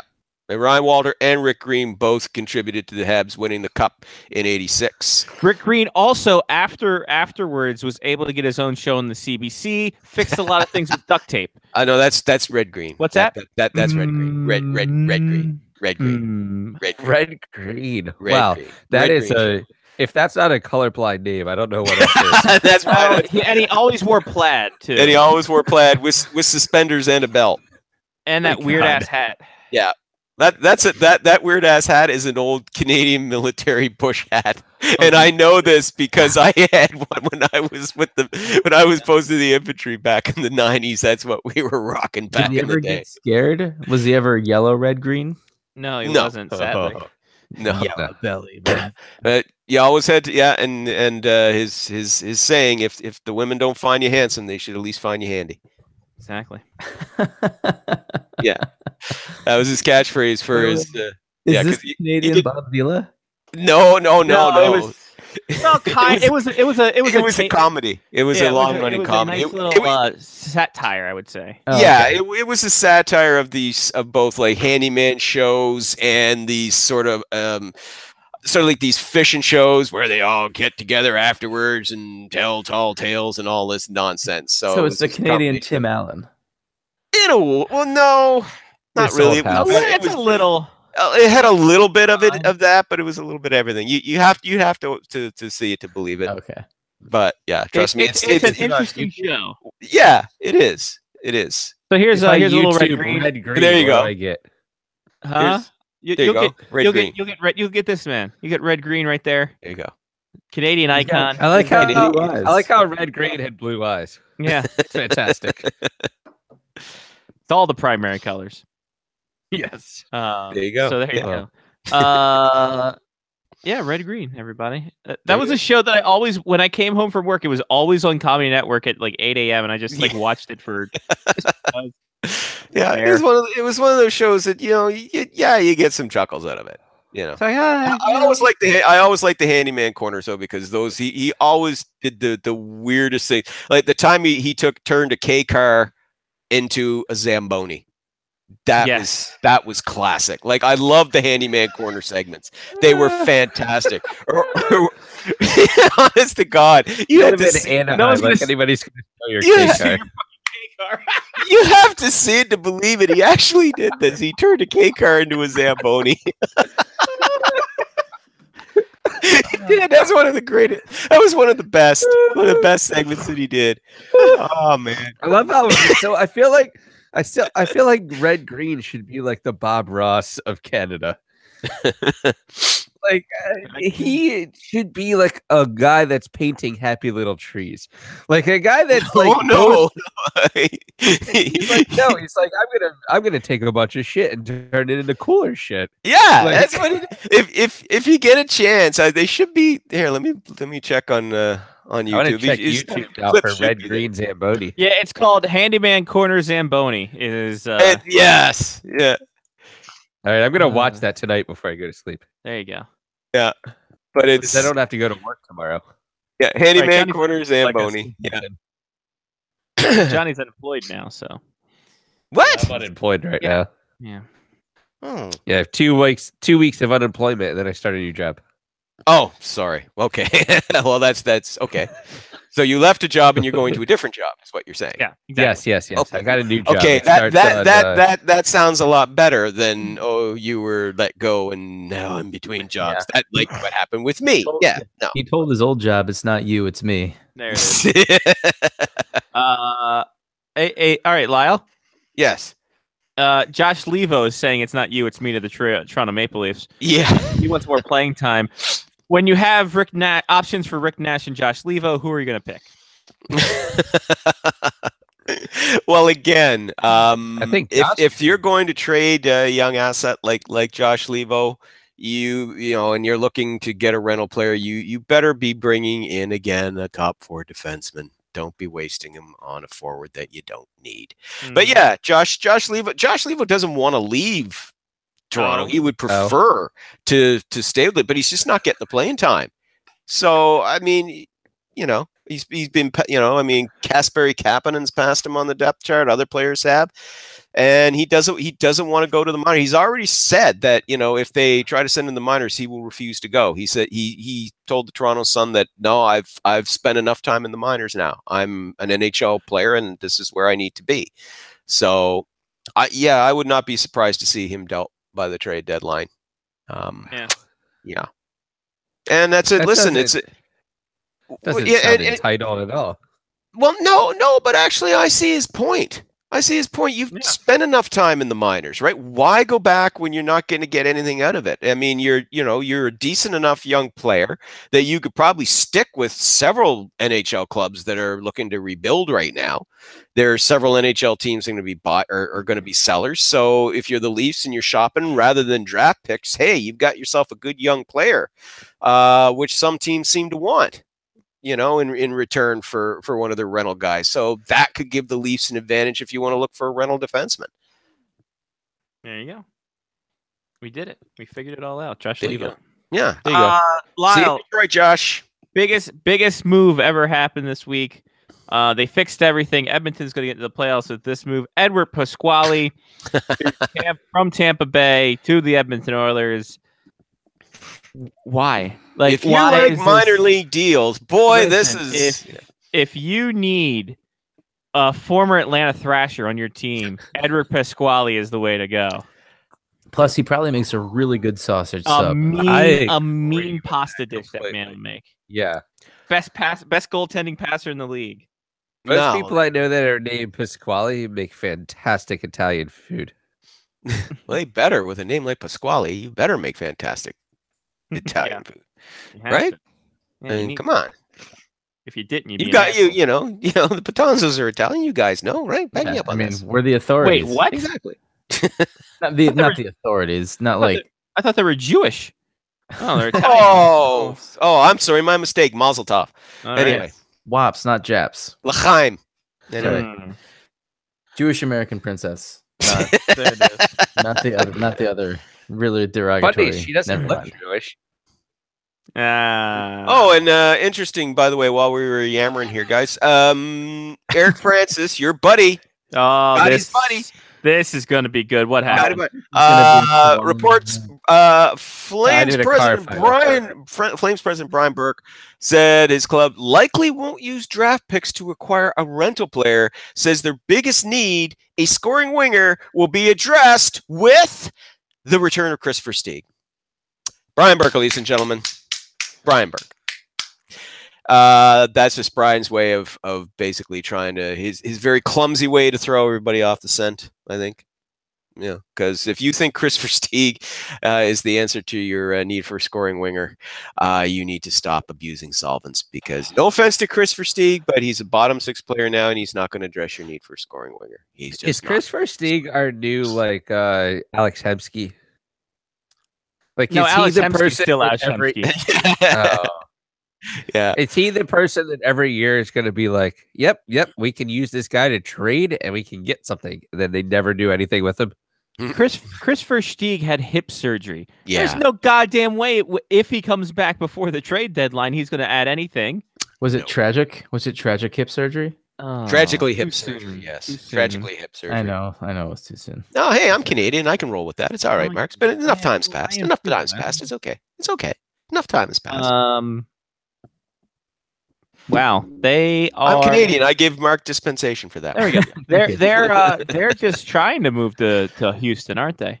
Like they're just trying. I just needed to say three O Canadas and Yeah, say three O Canadians and 2 Hello Dollies, and you're all set. There you go. But you have to say it the new way. Say the new O Canada. Say the gender neutral. Say it the gender neutral way. Yes. There it is. Whatever. Whatever. Anywho. Doesn't bother me. Hell, our anthem's been changed 14 times in 150 years. People are whining about stupid shit, and they should be worrying about other things, That's true. like real world things, and not our anthem's gender neutral. Oh, shut up. Or if Mike Hoffman or JG Pajot will be traded first. Yeah, now that's the stuff you got to worry about if you're in Ottawa. Yeah, there's interest. There is interest in them. But Sens aren't just. Who sells off more, Rangers or Senators? Oh, Rangers. Okay. Rangers are like I mean, as our buddy Bobby Mack said, I mean, they're not pushing everybody out the door, but they're going to listen. Or a lot of guys. But they're greasing the hinges. There's going to be some guys. But I mean, listen, the Sens are willing to move players, but you know they want to get young players back in return, and that's the key. They're looking at this season as just okay. This season's just a down season. We're going to retool in the offseason, come back better. So they're not looking for draft picks and prospects. They want good young players back in return. So whereas with the Rangers, I mean, I think the Rangers are trying to retool as well. But then you look at what their asking price is for Rick Nash, and you're like, yeah, retool with an eye toward a longer term future here. So yeah. Well, I mean, look, who knows what they're doing? I honestly don't. Who? God The only knows. Rangers Yeah. or the Senators? Well, you know what? Either. Melnick wants the team there. He doesn't want the team there. He's blaming the fans. He's not blaming the fans. Well, he's happier now because now the wheels have been set in motion for his downtown arena, which is what he really wanted all along. So There you go. there you go. Yeah. Yeah, there we are. Yeah. What is the deal? What's the deal? What's the Brad Marchand saying he doesn't want to be known as a dirty player. So why is he elbowing people in the head? Sorry, Brad. That train left the station about 5 years ago, Bod, and you just This is never got on it. hilarious. I know. I don't want to be known as a dirty player. I think I really think don't want to Brad be known as a dirty player. I'm gonna say that Brad Marchand wants to be known as whatever people want to know him as. As I said, he has a bright future as a WWE wrestling villain after his playing days are over. I mean, he demonstrated that. That was on full display at the All-Star game on Sesame Street. One of the two. Yeah, that's true. He can replace the Count. Yeah. No, that job's Bettman's for life, guys, and we all know it. Well, of course, yeah, Bettman will be there, but they need a new Gonzo. They need his. That's the Muppet Show. Not Sesame Street. Oh, sorry, my bad. Both Yeah, it's not even the same show. Jeez whiz. God, you confused us. We thought you were talking about the Count. Yeah. I know. But yeah, it's like, yeah, Brad, if you don't want to be known as a dirty player, which is too late, but how about this? You're going to, in order to atone for your past, how's about not being a dirty player for the remainder of your career? So I'm going That's I will say that he's been a less dirty player than has been in years. Well, sure. And I mean, I think we discussed this last week, guys. I mean, I said, like, to a certain small degree, I understood earlier in his career why he was playing the chippy style that he was, chippy heading into dirty territory there, because he was a small guy coming into a team. Napoleon syndrome. But I mean, he had to try and prove himself. He had to try and establish himself. He was exactly it. Yeah, he was a scorer, sure, but he wasn't getting a lot of ice time. Obviously, he was playing on the lower lines. So he had no guarantees that he was going to stick with the team year to year in his first couple of seasons. So yeah, he had to play with a chip on his shoulder, get out there and hustle and make things happen. And at times, throw a questionable hit or two, but kind of endear yourself to your teammates that, hey, listen, you're willing to go through a damn wall for your teammates. You got to stick your nose out there sometimes. Yeah, exactly. You got to have a nose for this sort of thing. Follow your nose, it always knows. As your nose was on time, but you were 15 minutes late. Follow your nose. But this is the thing. I was just really disappointed in Marchand, because I thought after the way that he's played in the last 3 seasons, especially when he was coming out of his performance at the World Cup of Hockey, playing on the same line with Bergeron and Crosby, where that was a real eye opener for a lot of people. I mean, we knew he was a goal scorer, but we figured second line guy, reliable second line guy, and that's it. And then he turns around and he plays played like an all-star. And it was like, good Lord, he's been like this all the time. And then he very quickly walks out of that right under the Bruins, and boom, just carried right on as if he's been doing this his whole career. So he was a late blooming star, and he had no need to play with that chip on his shoulder anymore. He had no need to be be a cheap shot artist anymore to try and earn his place. He had no need to do that. And then he turns around and throws that elbow shiver on Marcus Johansson, and there was just no reason for it. No reason at all. Yeah. So, I was disappointed in his coach for defending him too, by the way. It's Sorry. no stereotypical short guy, though. It's like, it's the guy that needs to tell people that he has the biggest dick in the room, and he's going to yell and scream and run around and do shit. And then all of a sudden he's going to elbow you in the head. He's like, he's like Kevin Hart. In the nicest way possible. Like, Kevin Hart will tell you how great he is and this, that, and the other thing. And then he stands up on top of a podium talking to Eagles players while he's standing eye to eye at them, and they're sitting in chairs. And that's just that's the life. That's the way that it is. I understand what Brad Marchand is coming from, and I understand why he hasn't changed. And he hasn't changed is because he still has this mentality. He still thinks that he has to play with that chip on his shoulder. He still believes that that's how he got into the league, and that's what's going to keep him in the league. Very deeply ingrained. He's completely changed, completely different player, but that's what he believes is who he is. Yeah. Sorry, but you're always going to be known as a cheap shot artist. Yeah, I think honestly, Johnny, that's a very appropriate description. I think I don't think he's capable of changing. He would like to, maybe, but deep down, like you said, that's deeply ingrained, deeply entrenched. For whatever reason, he felt that was his ticket to the NHL, and that was, once he got to the NHL, that was his ticket to stay. Even though he had obvious talent to keep him there, but he felt that was his ticket to stay. And he told his whole life that he was too small to do things. Yeah. And he's kept going past that. But every time he gets to a new spot, it's you're too small to do things, and he reverts back to what he knows. It's just the way it is. Yeah. And it's just, sorry, but you're always going to be known as a dirty player. Yeah. It's the same as Claude Lemieux. Claude Lemieux was a very good hockey player, but he will always be remembered as a dirty player because he was. Because he was. Unapologetically, he was. Right. Claude Lemieux is a very nice man away from the arena. Claude Lemieux doesn't go around cheap shotting people just for no reason. It'd be better if he did, though. Oh God! Well, I agree completely. But the thing is, Claude Lemieux was a very good player. I mean, he proved, he was a clutch guy. Not for nothing is why the Devils had him and the Avalanche had him. This was a clutch guy, but it was just ingrained in his style of play. For whatever reason, it was what got him there.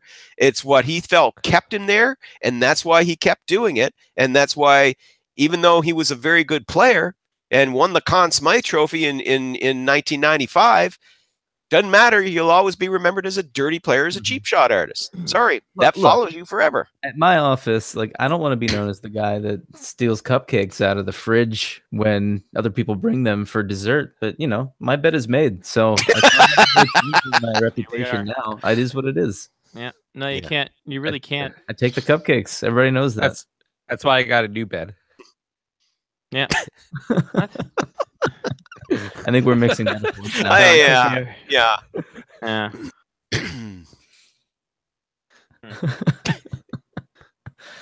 This guy. Yeah. So what's next? Yeah. Segue into that. Was that a quality segment? There's a test for you right there. Speaking of cupcakes, let's get to our pick'em segments. Yay! Pick 'em out of the fridge. And pick your team last week. Oh, who was the big winner last week? Who do we think the big winner was last week, ladies and gentlemen? Johnny. Me. This Quality guy. wins. Oh, it's the quality guy. There it is. Quality in. Swift Current, Speedy Creek. They got myself 7 goals. Mark and Lyle tied with 5. Johnny 4. For the year, Johnny up 140. I'm at 130. Lyle at 117. Mark's still waiting to get that century mark at 94. I got it this week. I'm feeling it. Oh. The AHL. You're like the Alex Semmett of scoring 200 goals for the Caps. All right, so we start off with Johnny P. I don't remember who I've chosen already in the AHL. The AHL is really good for numbers that are the same. Crap. I think I'm gonna go bottom this time. I found a fiver. Oh, you did? In the Utica Comets. Ooh, that's a good one. All right, Mark. Why do I gotta go next? Because you have the lowest one of the two that tied.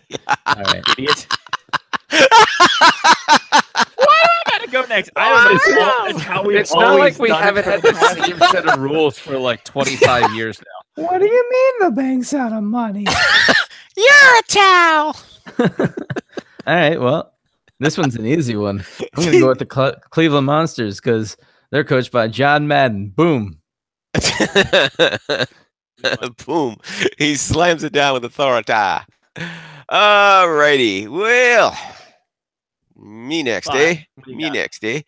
Well, because of course I have to go with my wrestling theme, and there's several here I could go with. And I say this every week. I'm going to avoid the Arby's this time. I'm going to go with the Hartford NWO Wolfpack. That's nice. Good one. Hartford Wolfpack. Yeah. Who am I? Yeah. Oh, I did them last week or last time we did the all. Yeah, the Ontario Roman Reigns. Give me the team that has the Milwaukee Brewers on their jersey, the Milwaukee Admirals. They're owned by the Milwaukee Brewers, so they have the ball and glove logo on their jersey. That would have been weird if it was like a team from Columbus. Yeah, right? So why did they call themselves the Admirals then? Admirals don't wear baseball gloves. What's the deal there? I think it's because Milwaukee has some kind of thing to do with the thing. Thing to do with a thing. You know it. So here it is. The Admirals were owned. One of the investors of their original ownership was Edwin J. Marer, who owned an appliance store. The team was renamed Admirals after a brand of household appliances sold at Marer's store. Of course So they literally, were. That's of why. course they were. Yeah, Admirals washing machines, no question. Yeah. Mm-hmm. Oh, I totally believe it. Yeah. We need a name, and he looked over at the washing machine. Admirals. Yeah, did it again. It's Algonquin for country. I didn't know that. Milwaukee. Does this guy know how to party or what? The good life. Oh god, that was great. We got time for something. Sure. What do you got? What do you got there, Do we have a Quality? game? Do we have a game this week? He turns around to his wall of absurd. What about where's the game? Haha, fuck you. Oh, Mark, you forgot this. You don't That know was this game, classic Mark. last week. Oh my Mark god. wasn't part of this last week. Ooh, that was a rough game. Part of this. Mark needs to be part of the new me game and Johnny that we added. to be fair, me and Johnny each got one right. And then after that, it was just a tap out after that. Yeah. We Ronda Rousey could have been ground and pounding at that point because I was Wow. like, fuck it, I'm out. Oh man, right? yeah. So, all right. So, Mark, we have a new game. It's called "Fuck You," in which I essentially It's a nasty game. give you a team name and a roster, or a year and a roster, and you have to figure out what this. Give me some names on Okay. that team. Oh boy. It sounds a lot like a game we used to play called Sorry. No, Yeah, this but is this like next level. Sorry. Yes, this it is is. like It's a little more great violent. About with the sequel. Yeah. This is very. Haha, fuck you. It's mean, but with a smile. Exactly. We talked a lot about Rick Nash, hmm and of course Rick Nash, former Columbus Blue Jacket. Oh no. Oh God. Oh no. In this Oh episode, no. fuck you. Oh no. Give me a. This is gonna be bullshit in a stick. Oh. Dude, you're not even kidding because I'm finding the schedule and results and hoping to God they give me the schedule and results. All right. So here we go. I have the rosters. The Oh, game, man. haha, fuck you. The first night of the Columbus Blue Jackets, they lost 5-3 to the Oh, Chicago God. Blackhawks. The first night of the Columbus. Are you kidding me? They were playing. He wasn't playing for them in the first night that they I ever don't played. care. It's called haha, fuck you. So fuck you. Oh man, that's So- just mean, bruh. Oh, This is this not isn't even fair. The 2000, not even 2001 Columbus fair. Blue Blue Jackets. Jackets fans don't know this. Oh my god, So, Like I could ask 2001 Rachel Columbus right Blue now. Jackets. this is gonna hurt so bad. Mark will get you started with haha, fuck you. Oh man, Name me one player from the Columbus Blue Jackets in 2000-2001 On that opening played night. that played in the first game. oh my I god. feel like Jeff Courtnall was on that team for some reason. Is that your answer? Yeah. Fuck you. Lyle, go ahead. Oh god. Okay. What year was this? 2001 what, or 2000 was it 2001? It was October 7th, 2000. 2000. Okay. Huh. Oh Jesus Christ. Sorry. This is the period of time where I wish Y2K would have just brought everything down. Oh man. Okay, I'm thinking of goalies and I don't know why, but the name Pascal Leclerc jumps into my head. Was he on the team? Oh, that's a good Fuck one. you. Not on there. No. Gianni. No. Leclerc was drafted in the next 2002, I think it was. So he That's was the still in the queue. that's the earliest like Mhm. Columbus goalie I know.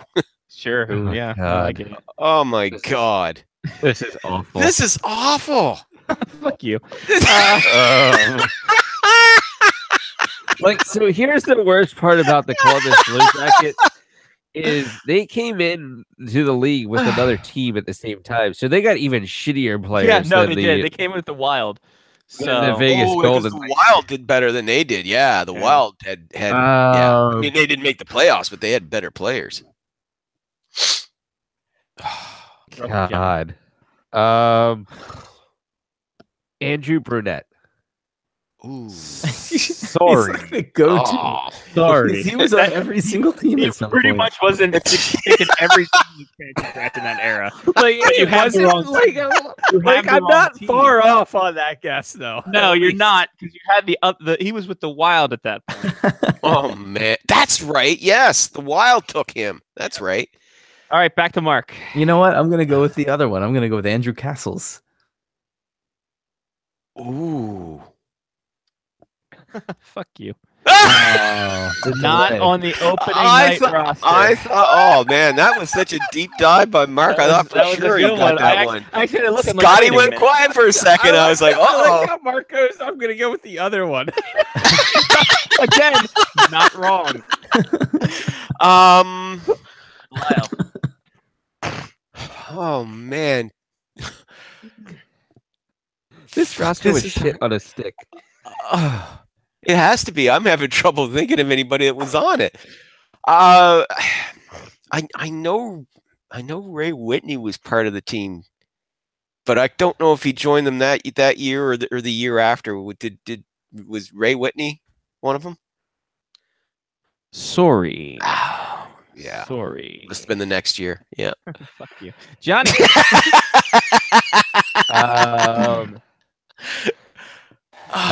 I think he went over in a trade, but I'm gonna say it anyway. Chris Clark. Sorry. Sorry. Yeah, I feel like he was on Calgary before the Caps. Yeah, I think he then was. went to the Blue Jackets in a deal for Jason Chimera. Yes, it was. Sergei Fedorov. Oh, it was Was a it? Chimera deer? Yeah, Fedorov, because Babe Ruth went back. That's right. Teddy Ruth went for. And a pick. Yeah, Teddy Ruth and a pick. That's right. Let's God, see. this Yeah, Chris Clark. Terrible. They're fucking bad. All right, let's take a second here. Are there any players that we would know, or we should? Oh yes, absolutely. There has to be. There has to be. there has to Keep be trying. like There has to be somebody. players Come on. that were on other Let's- teams. Let's right keep before this trying to occurred. shot. They keep. But let's who? give it a couple more shots. All right, Lyle, it's up to you. Okay, Mark. Did you say Andrew Castles? He The said. sad part he is said I was Andrew- thinking Pascal Leclerc was part of this team and they weren't, and now I'm fucked. Yeah, well, that was I was saying. I was trying to remember the goal, at least the goalies, and the only one I could think of was Leclerc. Andrew Castles. Hang on.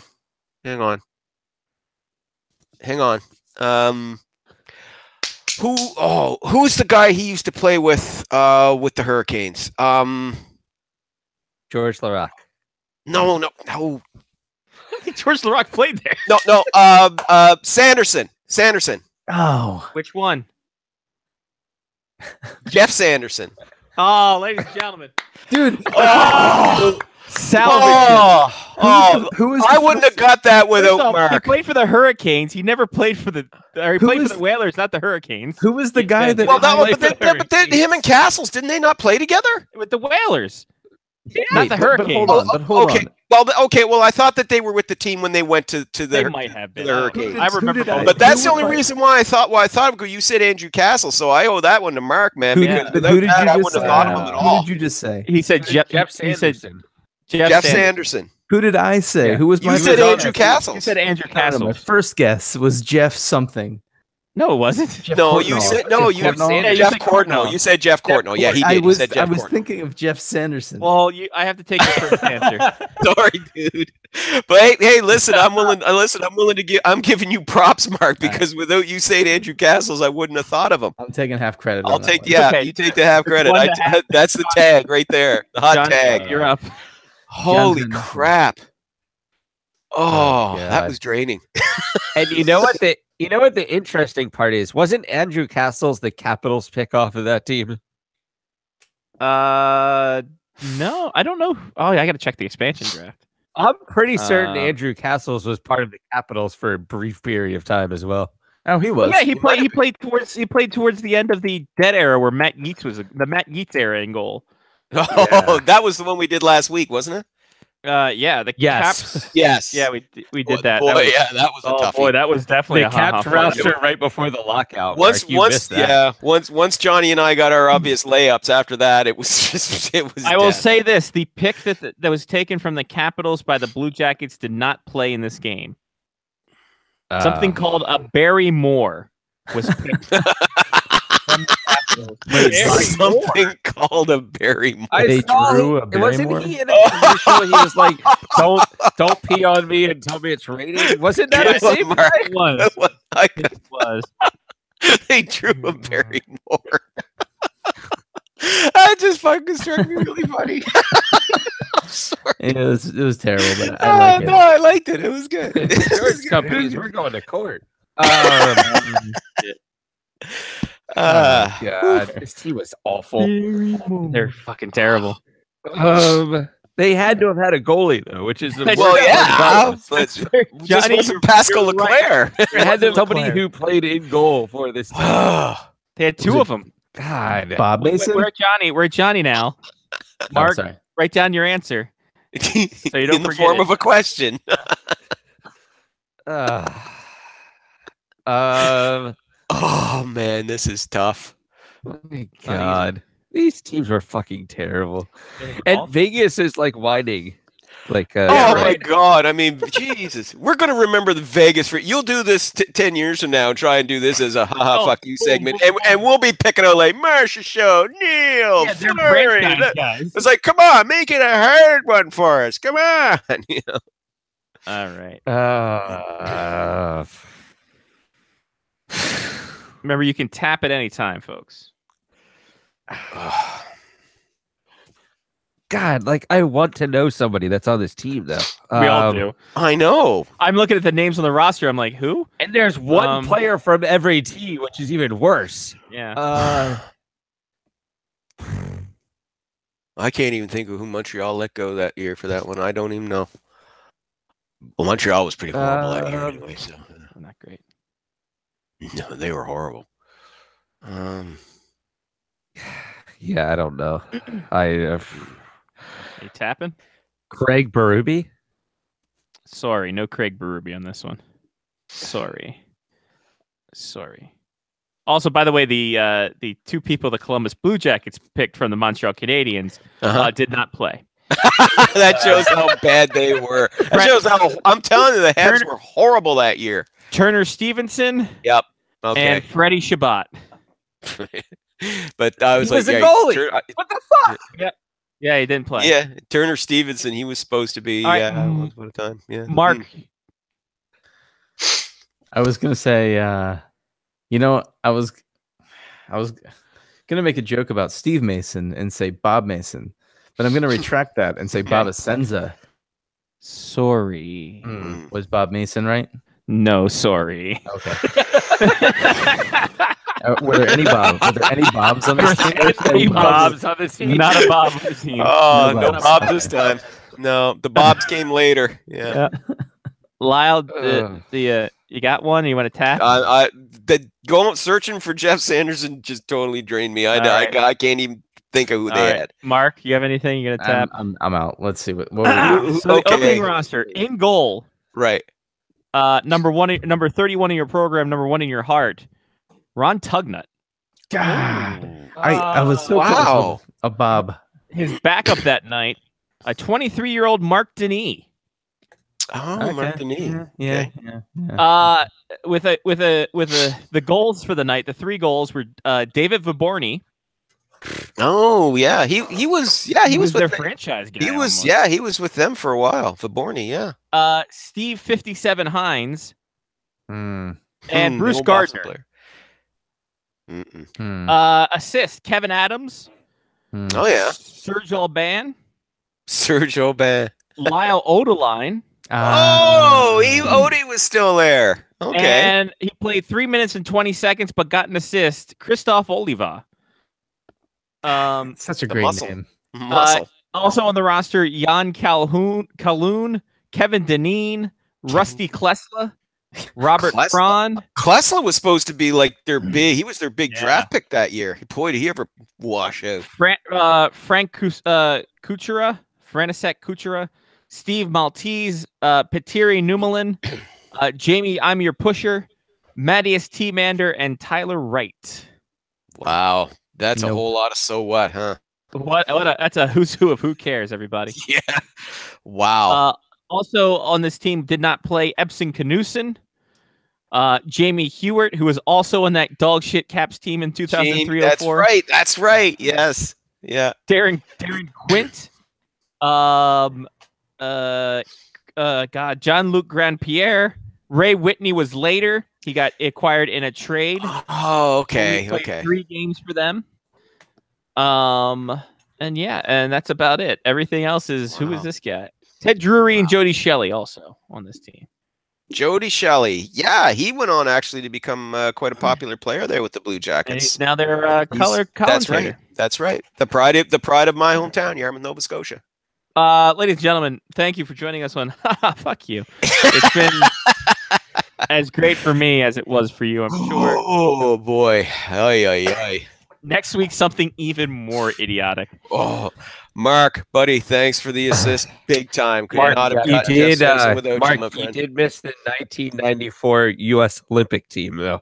Wow. Oh, that one was tough. That one was I even allowed you to name Canada and the U.S. Yes, you did. Yes, you did. And I got the one obvious layup in that one, which was Paul Kariya. And then after that, I couldn't even think of anybody on Team Canada. Because Brett Hull was playing in the NHL. It was the last non-NHL. That's right. Oh, yep. All right then. Yeah. I wouldn't. Well, it's been real. It's been you've fun. missed a lot of these. Games. Yeah. You got to have babysitters over more often, Mark. Yeah. Yes, I know. Well, weird. All right. Well, Lyle, thank you. We appreciate it. We have to record another special show for our Patreon people. So, hooray. Thumbs up to that. Thank you, sir. And we'll talk to you again next week. 1 week closer to deadline.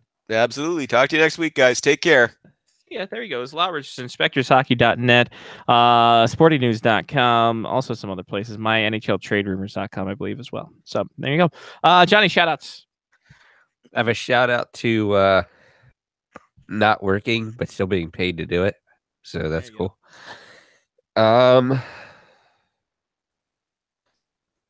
Yeah, shout-out to reading books and decompressing. Like, I feel like people should do this more often. Just get away from work, read books, like not think of things. It's a good life. It's a good life to live. It's a good life if you can find it. Yeah, and sleep more. So that's what I'm going with right now. So, is that it? You good? I think I'm good. Mark? Shout out to it is Nikki's birthday, so shout out to Nikki, Brittany's cousin Nikki, who was here. Darling Nikki. Yes. Good Prince reference, bro. Oh, yeah. I missed that one. Happens. Yeah, I don't know what else I'm shouting out to. Shout out to I had an Android Theory beverage tonight. Nice. Therapy sessions. It's good. Good stout. Imperial stout. That's it. That's all I got. All right. Shout out to Koala Onesies. Shout out to new campuses and new money. Shout out to just laundry sitting over here that I have to fold up. I was so late getting to the show, I just threw the stuff over on one of my tables. I'm like, we'll get to this later. Shout out to late night drives. Shout out to drunken Christmas parties. Shout out to everything like that. Also, if you have a chance, go check out the Dangerous Summers new self-titled album. It's fantastic. That's it. That's all I got. We're going to do a secret show. Thank you to the Patreons. The patrons, shout out to them as well. Brian, Damon, Mark, Trista, Matthew, Ethan, Chris, Mitch, Angela, and Sean. Thank you guys very much for contributing. Patreon.com/FaceOffHockeyShow. If you get into the tier that gives you that secret show, we will tell you about that secret show. Secret show going down after this. So get up on that, and I think it's there forever. So if you get up there late and after the show is posted, you're not going to miss it. It's going to be all the way true. So that's it. That's all. For Johnny P. Mark with the C, I'm Scotty Wise. Take care of yourself, and someone else has been Face Off Hockey Show on faceoffhockeyshow.com, part of the Blog Talk Radio Network. Thank you guys for listening, and we will see you again next time through. Until then, peace. Come on now. Yeah, what's it for? What's the cause? What's this? Yeah, what's this? What's this for? Yeah, what's it for? What's the cause? What's this? Yeah, what's this for?